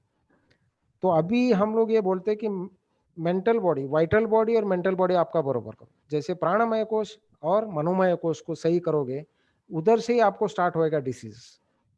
तो डिसीज स्टार्ट होने से पहले उसको आप रोक दो ना। आप देखो, अपने आप को ऑब्जर्व करो, आपको डिसीज होना ही नहीं। हाँ, और भी आपको डिसीज हुआ तो फिर वो कार्मिक थेरेपी है आपको, है ना, वो विज्ञानमय कोश से आता है। So I mean it's an interesting subject sir. मुझे लगता है सब लोगों को ये क्वांटम के बारे में, डॉक्टर अमित गोस्वामी के बुक्स हैं वो पढ़ो। उसमें ये है कि mind can be your healer, it can be your slayer also. So आपको बर्बाद भी कर सकता है, आपको हील भी कर सकता है। तो how to use your mind quantum में हमको वो सिखाता है। मतलब क्वांटम, अगर डॉक्टर है वो आदमी, क्वांटम डॉक्टर बुक ही है उनका, अमित गोस्वामी जी का, अगर वो अगर हम डॉक्टर्स क्वांटम वे में सोच रहे तो हम लोग क्योर का नहीं सोचेंगे, हम लोग हीलिंग का सोचेंगे। हम लोग खाली एलोपैथी है, आयुर्वेदा है, होम्योपैथी, एक्यूपंक्चर है, एक्यूप्रेशर है, ये सब नहीं सोचेंगे। हम लोग ये पेशेंट है, इसको हम एम्पावर कैसे करें वो सोचेंगे। इसको कौन सा मॉडलिटी ठीक लगेगा वही हम देंगे। ये जैसा एक टीम रहेगा एक हॉस्पिटल में, जिसके अलग अलग प्रैक्टिशनर्स रहेंगे। और जैसे हम लोग कैंसर में क्या करते हैं, ट्यूमर बोर्ड मीटिंग रहता है, सब बड़े बड़े कैंसर हॉस्पिटल में वीकली ट्यूमर बोर्ड मीटिंग रहता है, जहाँ सर्जिकल ऑन्कोलॉजिस्ट के, मेडिकल ऑन्कोलॉजिस्ट, रेडियोथेरेपिस्ट है, रेडिएशन स्पेशलिस्ट है, वो सब लोग मिलकर एक मीटिंग बनाते हैं कि ये हफ्ते में इतने इतने पेशेंट एडमिट हुए, इनको ये ट्रीटमेंट दिया गया, आपका सुझाव क्या है, उधर कुछ ये करना है, वो प्लान करते हैं। वैसे ही क्वांटम हीलिंग हॉस्पिटल में ऐसे अलग अलग तरह के लोग रहेंगे। एक एलोपैथी रहेगा, एक आयुर्वेदिक रहेगा, होम्योपैथी रहेगा, एक्यूपंक्चर रहेगा, अलग अलग योगा थेरेपिस्ट रहेगा, काफी लोग रहेंगे, पास्ट लाइफ रिग्रेशन वाले सब लोग रहेंगे। वो सब मीटिंग करेंगे एक हफ्ते में एक बार कि आपके यहाँ ये एडमिट है, इसको हम लोग ये अपने अपने एक्सपीरियंस के हिसाब से उनको हीलिंग करने के लिए हम लोग एम्पावर कैसे करें। राइट। तो कहने का मतलब ये है, कोई पैथी नहीं, सिर्फ रिजल्टोपैथी। यस। किसी पैथी के फॉलोअर नहीं, सिर्फ रिजल्ट के ऊपर ध्यान दिया जाएगा। कितनी कमाल की बात है कि अगर हम किसी एलिफेंट को देखना हो, जैसे हम बोलते हैं, तो हम क्या है, एक एक पैथी उस एलिफेंट को देखेंगे तो कंप्लीटली इसको नहीं देख पाएंगे, पर उस पूरे को हम इकट्ठा सभी लोग देखेंगे, we can make a structure of elephant. बहुत बढ़िया, बहुत बढ़िया।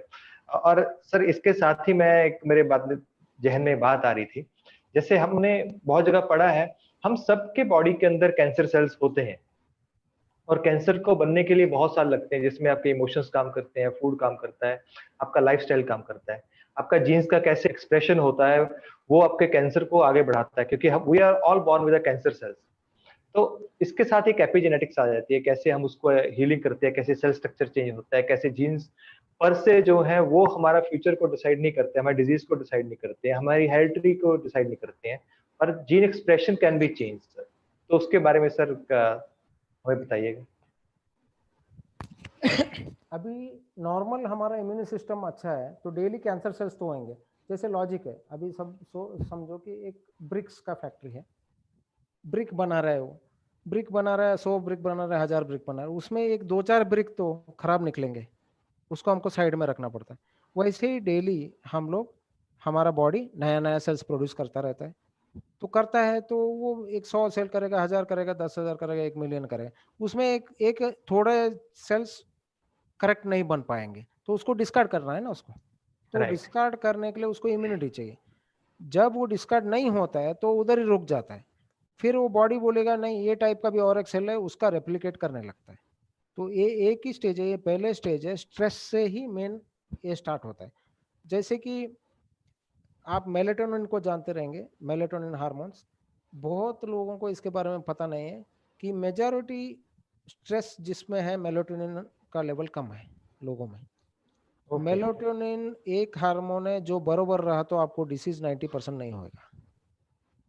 तो मेलेटोनिन कम होने की वजह से हमारे बॉडी में स्ट्रेस ज़्यादा होने लगता है। बाद में एनवायरमेंटल स्ट्रेस है, फिजिकल स्ट्रेस है, अपना इमोशनल स्ट्रेस है, सब मिलके वो चेंज, डीएनए को चेंज करने के लिए चालू हो जाता है। तो हम लोग वो स्टेज तक हमको नहीं पहुंचना चाहिए। हमको पहले ही स्टेज में अगर हम उसको रोक लिए तो वो होना ही नहीं। कैसे रोकेंगे? डेली अपने आप के साथ टाइम स्पेंड करना है। हम लोग, प्रॉब्लम हमारा क्या है कि पूरा जिंदगी हम लोग जीते हैं, मरने तक समझ में नहीं आता कि हम कैसे हैं। हम खुद को ही समझ में नहीं आता कि हम क्या टाइप के आदमी हैं या क्या है, हम क्या पर्सनालिटी है और क्या करने आए हैं हम इधर। तो सब लोग उठते ही रात को सोने तक सामने वाला जो आता है उससे बात करना है, नहीं तो कोई गैजेट के साथ रहना है। खुद के साथ तो रहना नहीं है। खुद के साथ रहा तो उसको लोग बोलते हैं बोर। अभी बोर क्यों होता है मुझे पता नहीं है, मुझे तो बोर कभी हुआ नहीं है, क्योंकि इतना ज्यादा बोर हो रहा है आजकल का। तो बच्चों को तो थोड़ी देर में 1-10 मिनट के तो बोर हो जाता है, स्टिमुलेशन नहीं है, स्टिमुलेशन बहुत कम है। तो फिर मैं वही बोलता हूँ कि डेली अपने आप को सेल्फ ऑडिट करो। सेल्फ ऑडिट, सुबह से शाम तक आपने क्या किया, आपके साथ 10 मिनट बैठो, sit with yourself in the evening. बैठ के आप वो, जब भी आप बैठे हो तभी आपको अपने पास्ट के बारे में नहीं सोचना है, अपने प्रेजेंट के बारे में सोचना है, ना अपने फ्यूचर के बारे में सोचना है। तो बहुत लोग क्या है, सेल्फ के साथ बैठो बोले तो पीछे का सब सोचते बैठ जाता है, तो वो कुछ यूज नहीं। तो आज पूरे दिन में मैंने क्या क्या किया, आज मेरे बॉडी में क्या क्या सेंसेशंस आए, आज मैंने किसी को हर्ट किया, आज किसी को मैंने गुस्से से बोला, आज मेरा बिहेवियर अच्छा था कि नहीं, आज मैंने टाइम मैनेजमेंट बरोबर किया कि नहीं, मेरा गोल क्या है उसको रीच करने के लिए कुछ आज मैंने किया कि नहीं किया। तो ये सारे चीज़ें अपने को सेल्फ ऑडिट करके हम करेंगे। एंड एक है love our self. We don't know actually how to love our self. हम लोग ब्लेसिंग्स दूसरों को दे सकते हैं, हमारे ऊपर ब्लेसिंग लेना हमको नहीं आता है ना। ये सब चीजें हमको करनी है। और जीते वक्त हम लोग ऐसा जिए कि 3 महीना, अभी इससे ज्यादा ना मैं नहीं जी रहा हूँ। अगर कैंसर एक डॉक्टर के पास गया और पेशेंट को डॉक्टर ने बोला कि तुमको कैंसर हो गया, तो वो समझेगा मुझे अभी कैंसिल हो गया, मेरा जिंदगी कैंसिल हो गया। तो ऐसा नहीं है। जीना है तो 2-3 महीना ऐसा सोचो कि और 3 महीने के बाद आप नहीं रहोगे इस धरती पर, उसके हिसाब से जीव को। वो 3 महीने में आप क्या करोगे ना, वो आप डेली करते रहो, आपको अच्छा भी लगने लगेगा। आपका डोपामिन, सेरोटोनिन, एंडोर्फिन, जो भी चीजें मतलब जो भी है अच्छा रिलीज होएगा, आपका इम्यूनिटी बहुत बढ़ जाएगा। आपको एक कोविड से भी जरने का जरूरत नहीं है, क्योंकि इम्यूनिटी आपका बढ़ा हुआ रहेगा। Exactly. तो ये इम्यूनिटी हम नेचुरली बढ़ा सकते हैं, जो अपने को अच्छा लगता है वो हम करें। इसलिए मैं बोलता हूँ कि 3 महीना आप अभी और 3 महीने आप रह रहे हो, ऐसा सोचोगे तो आपको जो अच्छा लगेगा वही करोगे, Great. है ना। तो तो इससे हमको, आपने अभी इतना सारा एग्जांपल मैंने दिया कि ये आदमी ने इतना इतना ये करके अपने आप को हील किया, वैसा ही हमारा जो भी कैंसर सेल पैदा होता है उसके लिए इम्यूनिटी नेचुरली हमको बढ़ाना है, वो हम आराम से बढ़ा सकते हैं। तो हमारा तनाव कम कर दिया, हमारे फूड हैबिट्स में बराबर किया, हमारा जिंदगी भर का एक दिन का हैबिट हम लोग ये करें। नॉर्मली लोग क्या करते हैं, आज का दिन रेप्लिकेट होता है, नेक्स्ट डे भी वही करते हैं, थर्ड डे भी वही करते हैं, फोर्थ डे भी वही करते हैं। तो डोपामिन रिलीज नहीं होएगा आपको। डोपामिन के लिए कुछ ना कुछ नया चीज चाहिए, कुछ ना कुछ नया करो, नया सीखो, अपने न्यूरोप्लास्टिसिटी को बढ़ाओ, अपने ब्रेन को स्टिमुलेट करो, तभी जिंदगी में जीने का मजा भी आएगा, इम्यूनिटी भी बढ़ेगा और बाद में आपको कैंसर के बारे में सोचने का भी जरूरत नहीं। Super super. डॉक्टर गौतम, हाँ सर। मेडिटेशन सेशन हम आज आप कराने वाले हैं। मेडिटेशन सेशन शुरू करने से पहले दो तीन सवाल आए हुए हैं, हम उसको थोड़ा ले लेते हैं। हाँ जी। लाइट के बारे में सवाल है कि सनलाइट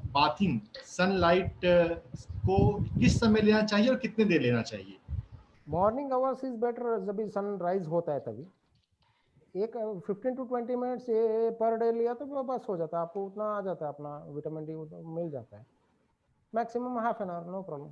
मतलब बाहर छत के ऊपर, नहीं तो वरांडा में, कहाँ भी आपको एक्सरसाइज करो वो टाइम में, आपके ऊपर सन भी आएगा, आपका एक्सरसाइज भी हो जाएगी। नहीं तो वॉकिंग करो।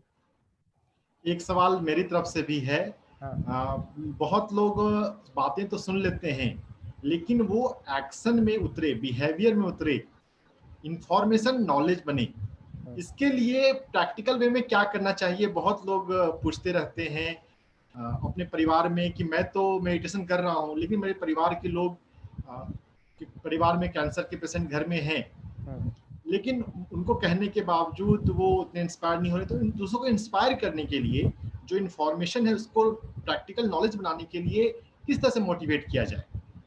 तो अभी आप ही देखो ना, अभी जो मैंने बोला कि अपना डेली ऑडिट रखना है पहले तो, कि कहाँ हमारी गाड़ी जिंदगी की चल रही है, वो तो हमको समझ में आए, पहले कहाँ जा रहे हैं, हमको करना क्या है, वो हमको पता चले। उसके बाद जो भी आप सेवा करो ना, कोई हॉस्पिटल में जाओ एक पेशेंट के पास जाओ जिसका कोई आगे पीछे नहीं है, संडे आपको जब भी टाइम मिलता है जाके एक 10 मिनट उसके साथ बात करो, उसके सामने बैठो, उसके सामने बैठ के आप मेडिटेशन करो और उसको वाइब्रेशन भेजो, वो खुद पेशेंट करने लग जाएगा। आपको इतना अच्छा लगने लगेगा कि 3-4 पेशेंट, उनके रिलेटिव, सब लोग आ जाएंगे आपके पास, आके मेडिटेशन करेंगे। एक बार आप दूसरे के लिए जी के देखो, जब भी आप दूसरों के लिए देख लो, और उससे ज्यादा मोटिवेशन आपकी जरूरत नहीं। वो क्या प्रॉब्लम है, हम हमारे लिए जीते हैं, यही तो प्रॉब्लम है। उनके चेहरे पे आप खुशी देखोगे ना, तभी आपको समझ में आएगा कि क्यों करना चाहिए मुझे। एक खाली एग्जांपल मैं देता हूँ, हमारा IVF सेंटर भी है।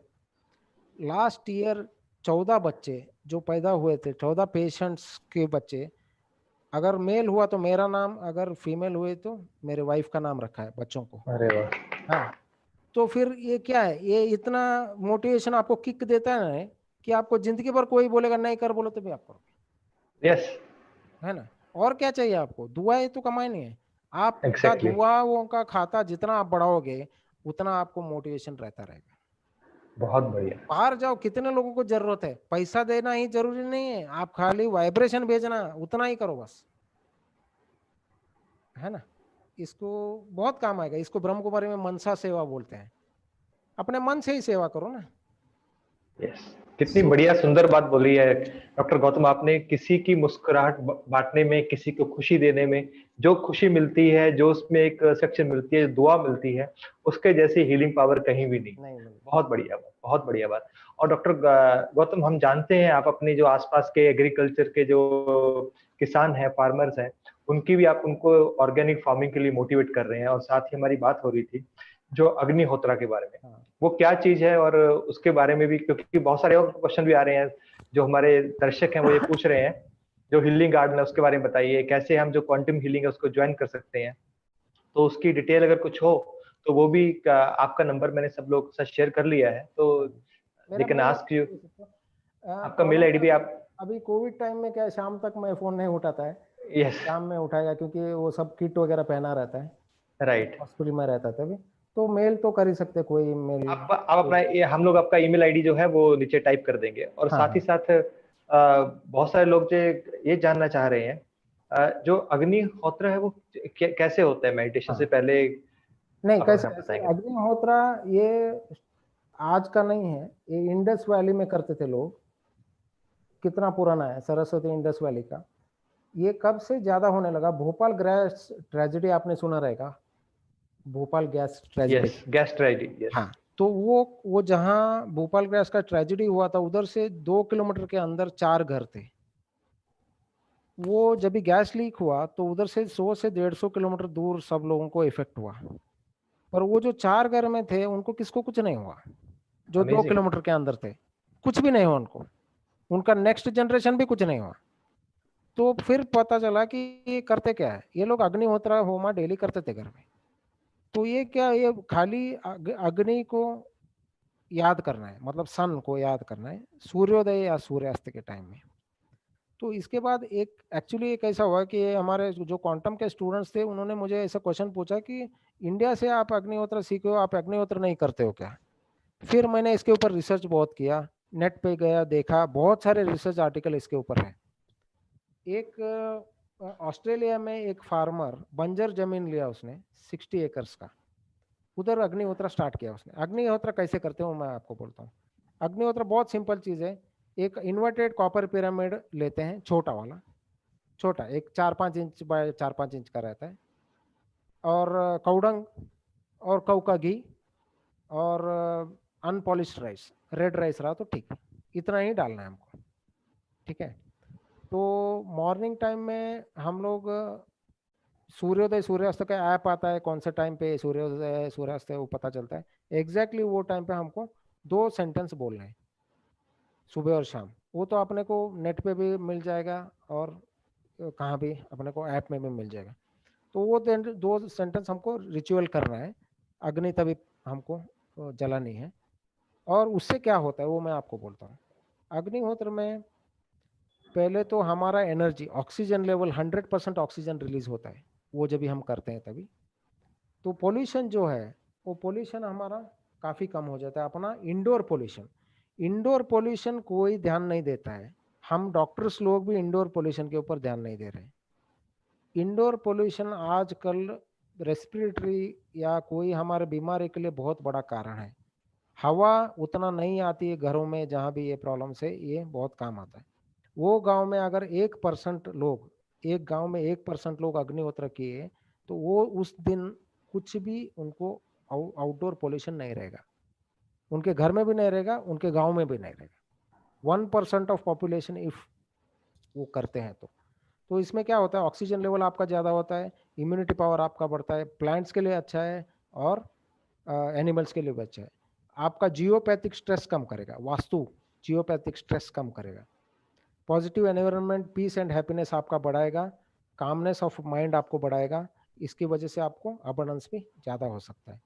आप अपने चक्रा में जो भी एनर्जी सेंटर्स में प्रॉब्लम्स है उसको बैलेंस करेगा। टॉक्सिन्स हमारे बॉडी का जो भी है, ब्लॉकेजेस जो है वो कम करेगा। एनर्जी के ब्लॉकेज बोल रहा हूँ मैं, एथेरोस्क्लेरोसिस का नहीं, एनर्जी ब्लॉकेजेस। और हमारा नर्व्स, रेस्पिरेशन जो भी है और एस्ट्रोलॉजिकल नेगेटिविटी है वो भी उसको ठीक करेगा। फिर अपने सारे ग्लैंड्स को, जो एंडोक्राइन ग्लैंड्स है सबको ये इफेक्ट करता है। मेनली ये पीनियल ग्लैंड को इफेक्ट करेगा, उसके बाद बाकी सारे ग्लैंड्स को इफेक्ट करता है।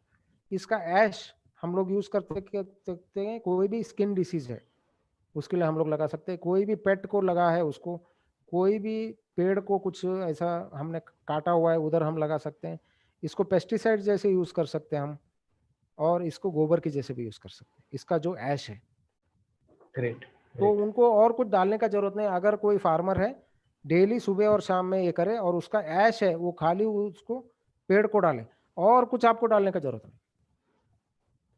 एनर्जी फार्मिंग भी हो गया, ऑर्गेनिक फार्मिंग भी हो जाता है इसमें, दोनों इकट्ठा हो गए, दोनों इकट्ठा हो गए। और कीमोथेरेपी के पेशेंट्स का जो भी बोन कैंसर वगैरह ऐसा है और मेटास्टेसिस स्प्रेड होने के लिए कम करेगा।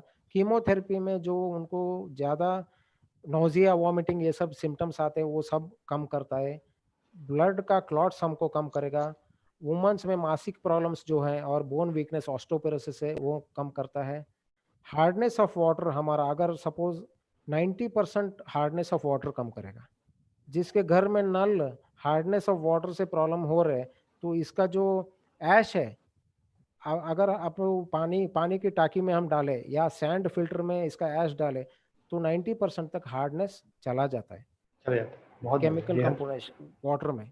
तो उसमें क्या 100 ml वाटर में 5 ग्राम का ऐश डालना है, उसका उतना करना है, हार्डनेस चला जाता है। और वो रीयूजेबल भी, रीपोर्टेबल भी वो हम यूज़ कर सकते हैं, मतलब उसको 2-3 बार हम वो वाटर को यूज़ कर सकते हैं, वो फिल्टर हो जाता है। ठीक है। उसके बाद सॉइल का जो भी है, मतलब magnesium, calcium, manganese, iron, potassium, fertility के लिए जो चाहिए सॉइल में 25% वो बढ़ाता है। और बाकी माइक्रोबियल प्रेशर हमारे एटमॉस्फेयर पे है, केमिकल प्रेशर हमारे एटमॉस्फेयर पे है, वो सब रिड्यूस करेगा। बहुत बढ़िया। कभी आप जाके ये देखना नेट पे इंडोर पोल्यूशन से क्या क्या डिसीजेस होते हैं, एक बार देखना, फिर आपको लगेगा कि इंडोर पोल्यूशन के लिए तो करना चाहिए, अग्निहोत्री करना ही करना चाहिए। कितना कमाल का सेशन है। 2 मिनट करना है बस। बहुत बढ़िया। कितने डॉक्टर गौतम, कितने कमाल का सेशन है। आपने कैंसर से लेके होलिस्टिक हीलिंग तक, अग्निहोत्र से लेके ऑर्गेनिक फार्मिंग तक कितना कुछ हमें बता दिया। आप अपने आप में ही एक यूनिवर्सिटी है। नहीं तो नहीं मेरे सर जी, ये खाने से कैंसर हो रहा है ना, तो फिर उसको क्योर करने में ढूंढा, ये सब मिला है सब। बिल्कुल।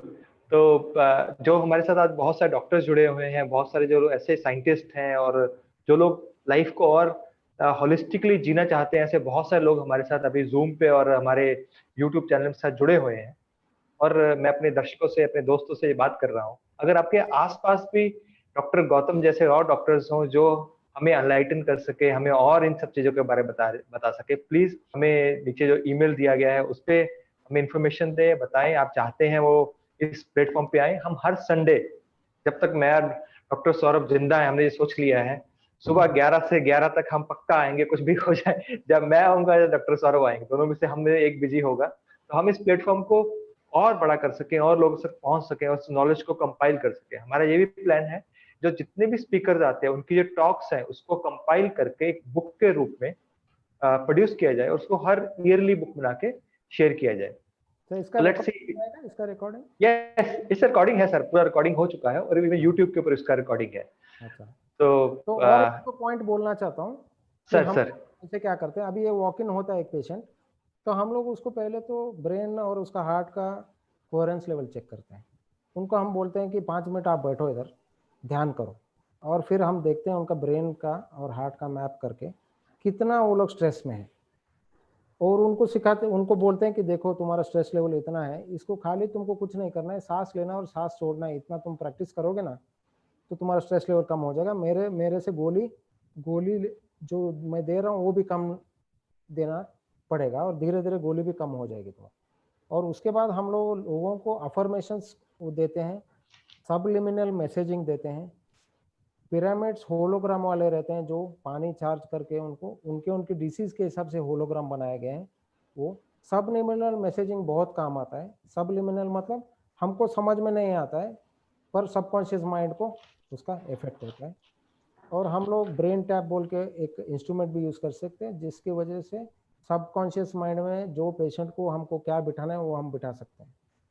700 ऑडियोज हैं, जो भी आपको प्रॉब्लम है लाइफ में उसके ऊपर बनाए गए हैं। वो ऑडियो सुनना है, उसमें डाल के वो हर्ट्ज फ्रीक्वेंसी में ऐसा बनाया गया है कि राइट में आपको दूसरा हर्ट्ज सुनाई देगा, लेफ्ट में दूसरा, तो आदमी को सोने नहीं देगा वो, it will go to subconscious mind. This is brain entrainment kind of thing. हाँ, तो वो एक करते हैं। फिर बाकी एक स्कैनर कॉस्मोडिक करके एक इंस्ट्रूमेंट है जो एस्ट्रोनॉट्स यूज करते हैं यूजुअली, रशिया में इन्होंने बनाया है। जो कुछ भी आपको डिसीज है वो आपको हील करने के लिए, आपको बॉडी को हील करने के लिए हेल्प करता है। मतलब ब्रेन को स्टिमुलेट करेगा, न्यूरोपेप्टाइड्स को रिलीज करने के लिए वो हेल्प करता है, स्पेशली पेन के लिए वो बहुत काम आता है। और अभी हम लोग फ्यूचर में हम लोग सोच रहे हैं वाइब्रेशन मेडिसिन और एनर्जी मेडिसिन में करने का। वी आर थिंकिंग नाउ कि हम जो थोड़े हिमालय में पौधे हैं जो इधर नहीं उगते हैं, उनका वाइब्रेशन में कन्वर्ट करें हम। ग्रेट। तो वो वाइब्रेशन से हम लोग पेशेंट को हील करें, वो हम लोग अभी स्टडीज कर रहे हैं। तो अभी हमने एक स्टडी किया था टमाटर के ऊपर, पिरामिड से एनर्जी वाइब्रेशन भेज के 6 महीने तक हमने टमाटर पे एक टेबल पे रखा था, 6 महीने तक भी वो खराब नहीं हुए थे। अरे तो वाइब्रेशन से हमने, पिरामिड से हमने किया था। तो ऐसा सारा अभी हम सोच रहे हैं कि ऐसा करना है अभी।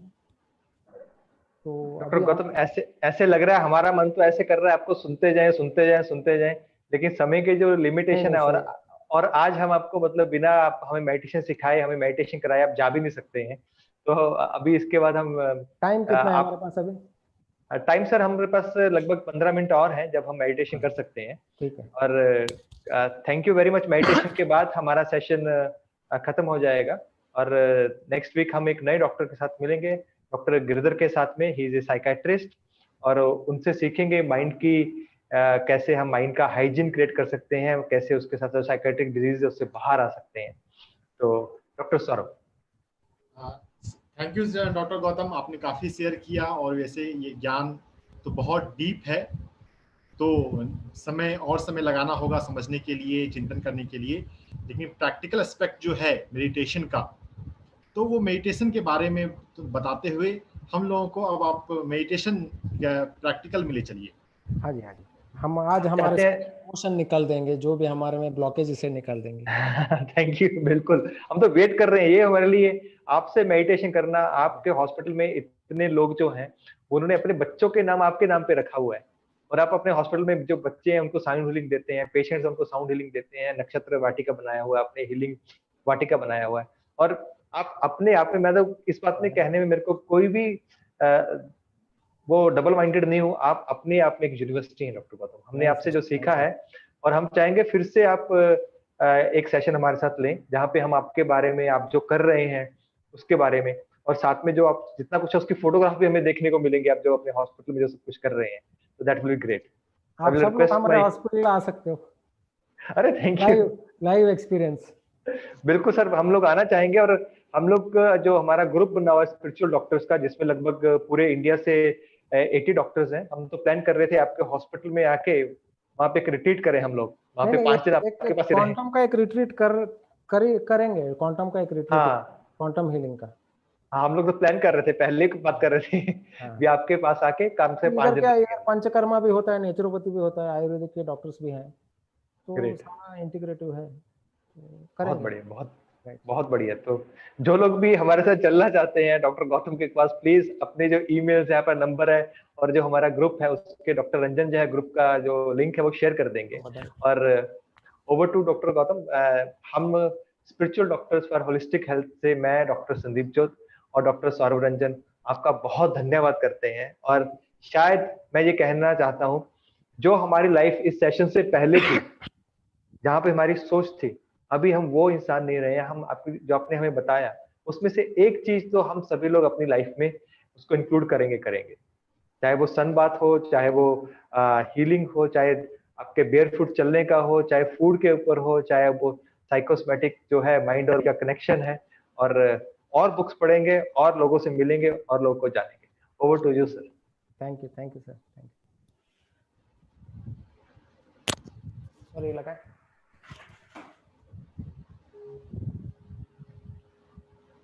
I will request everyone to switch off their videos and do the meditation.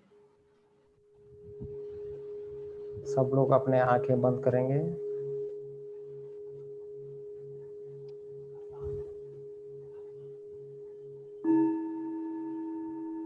अपने सांसों के ऊपर ध्यान देंगे।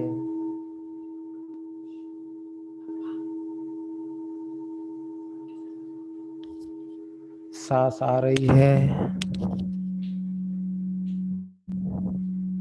सांस जा रही है।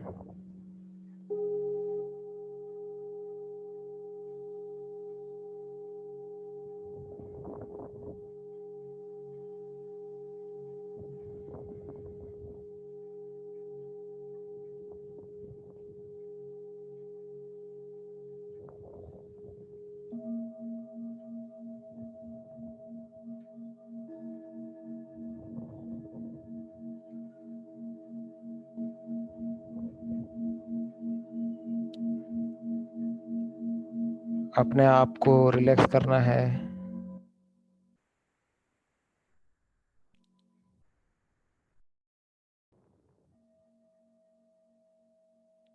हमारे पैर से स्टार्ट करेंगे, हमारे दोनों पैरों को धीरे धीरे रिलैक्स करेंगे।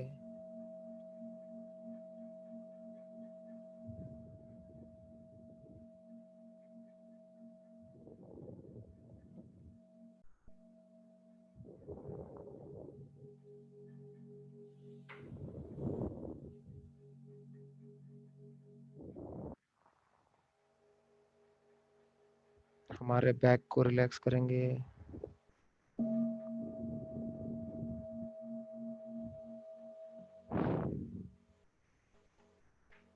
हमारे एब्डोमेन को रिलैक्स करेंगे।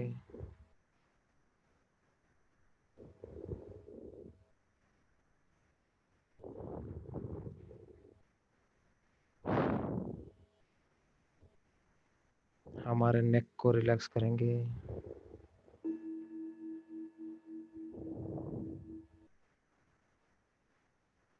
हमारे हाथों को, भुजाओं को रिलैक्स करेंगे।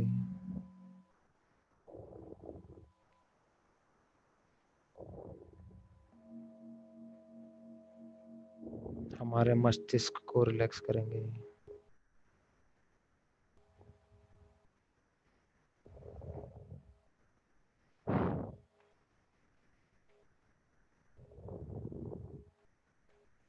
हमारा पूरा शरीर रिलैक्स हो गया है।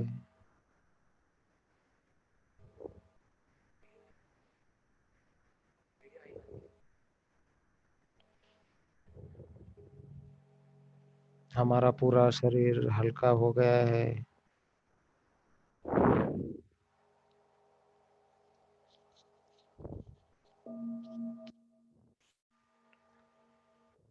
हमारे ऊपर अभी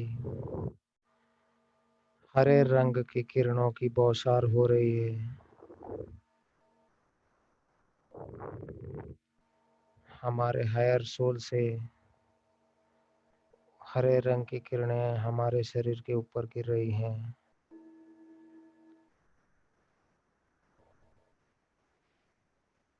ये किरणें प्यार की किरणें हैं।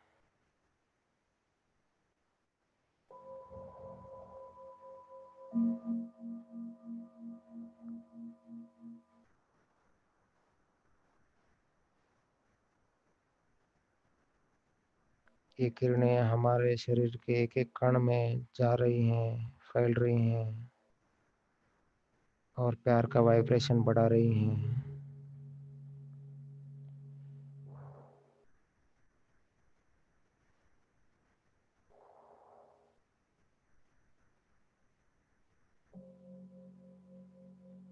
हमारे आनंद या खुशी की महसूसता हो रही है।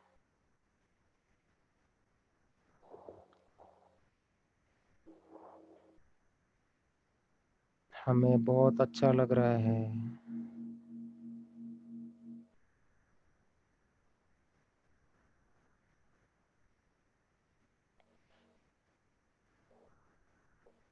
हमारे एक एक नस, एक एक कण में प्यार का वाइब्रेशन बढ़ रहा है।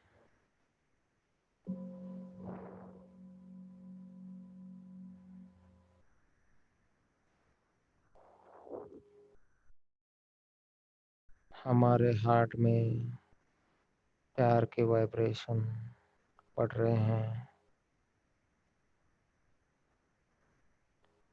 एक एक हार्ट बीट के साथ प्यार की तरंगे पूरे बॉडी में फैल रही हैं।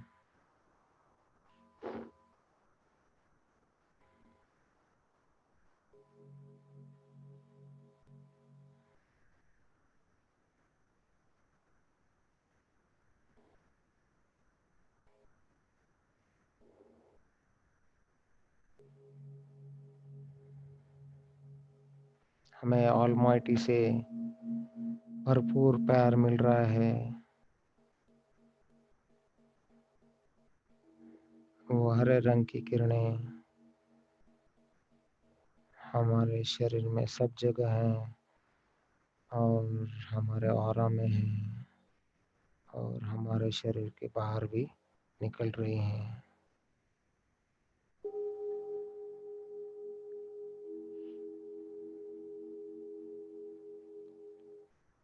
हमारे माइंड की नेगेटिविटी, कोई सेल में इमोशनल ब्लॉकेज जो भी है वो सब निकल रहा है। किसी को कोई फियर है, किसी को किसी पे नफरत है, किसी पे गुस्सा है,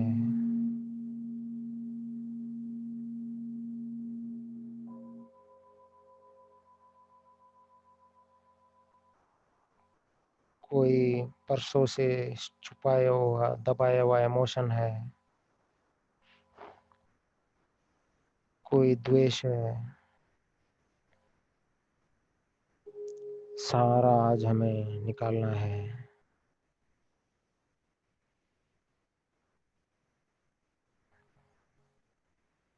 वो प्यार के वाइब्रेशन से,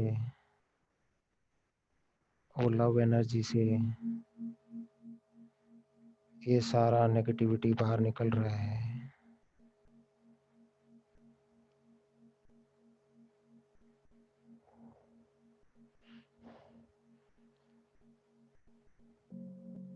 ये नेगेटिविटी हमारे शरीर से काले धुएं की तरह बाहर निकल रही है।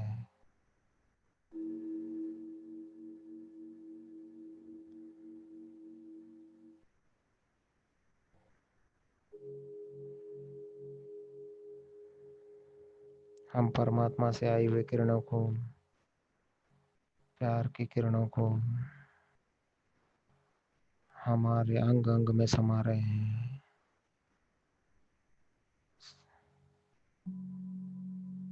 एक एक नेगेटिव इमोशन को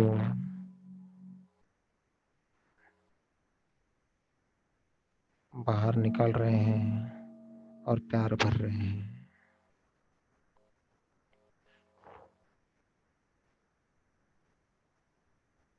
किसी से भी आप दुखी हैं,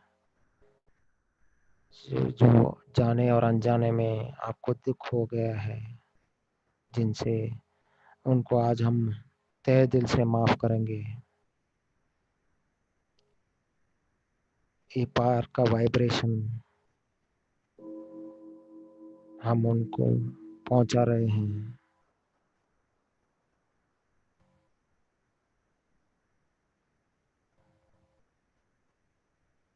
ये मेडिटेशन के बाद जिनसे आपका अनबन है,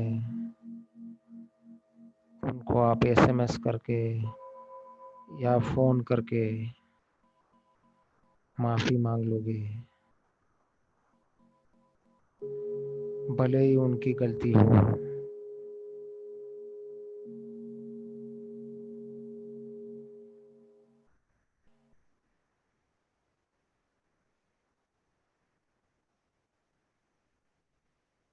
उनको माफ करेंगे।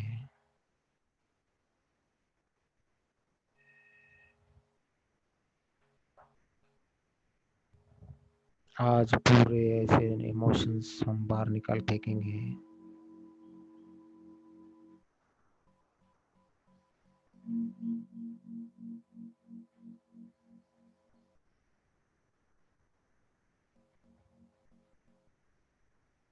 हमारे मन में खुशी, प्यार, आनंद की तरंगे उठ रही हैं।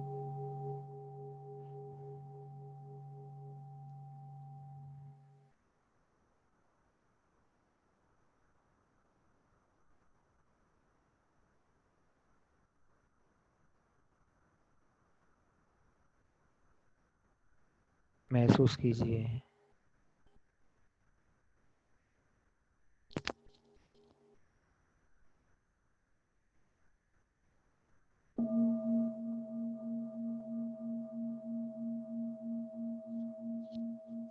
आज से हम कोई नेगेटिव इमोशन हमारे अंदर नहीं रखेंगे।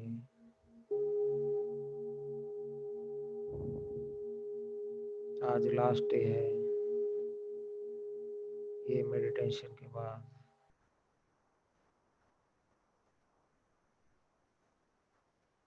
हम एक अलग इंसान बन जाएंगे।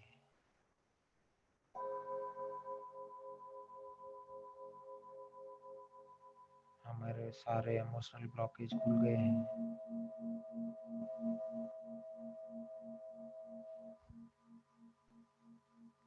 हमें बस लोगों को प्यार देना है और प्यार लेना है।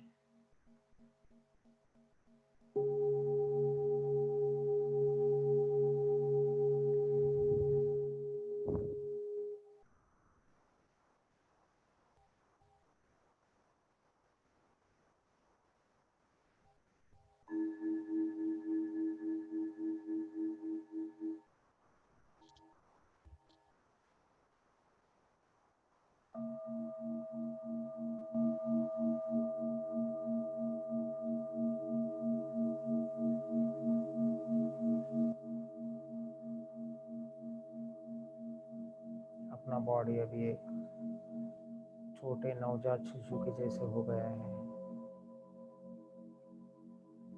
ना किसी से द्वेष है, ना किसी से घृणा है।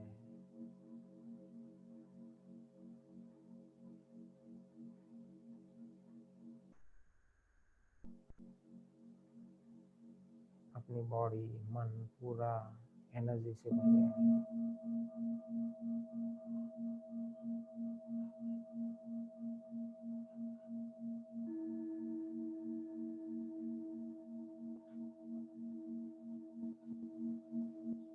हम हमारे सोल को, हमारे सोर्स को, हमारा हायर सोल को,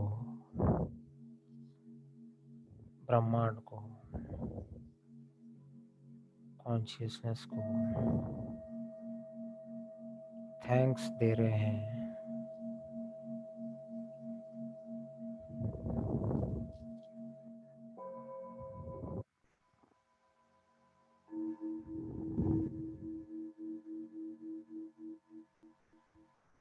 हमारे जीवन में कोई भी आया है आज तक, उन सब लोगों को थैंक्स दे रहे हैं। उनकी वजह से हमें बहुत सीखना पड़ा।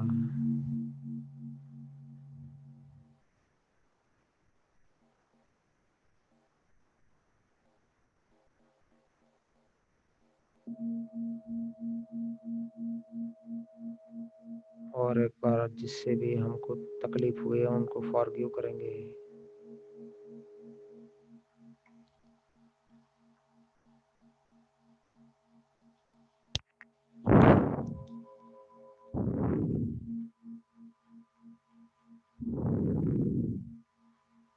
हमें बहुत अच्छा लग रहा है। कोई अभी दिल पे बोझ नहीं है।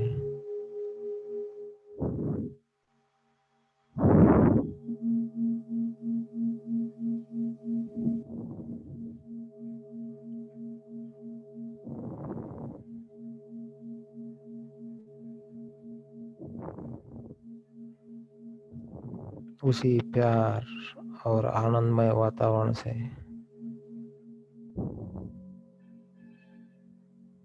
धीरे धीरे हम नई स्थिति पे आएंगे।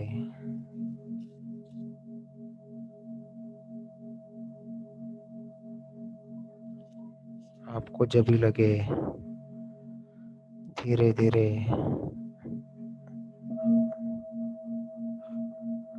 अपने आप बाहर आइए।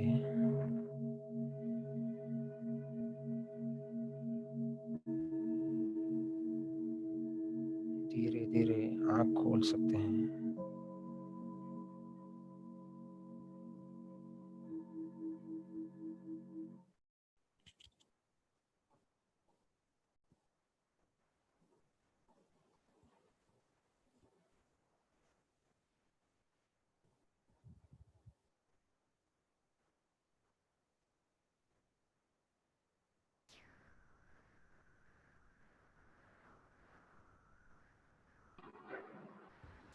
Thank you, Dr. Gautam sir, for wonderful meditation.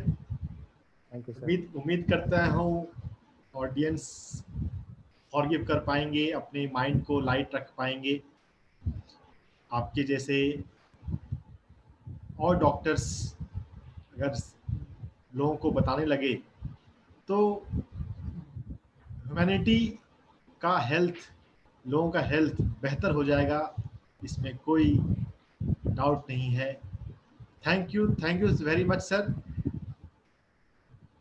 Thank you for coming to thank you so our much platform. My divine brothers.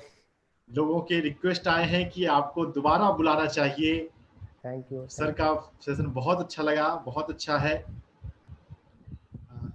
Dear friends, हम हर संडे किसी न किसी मेडिकल डॉक्टर को और साइंटिस्ट को बुलाते रहेंगे। आप ये टाइम याद रख लीजिए, संडे को 11:11।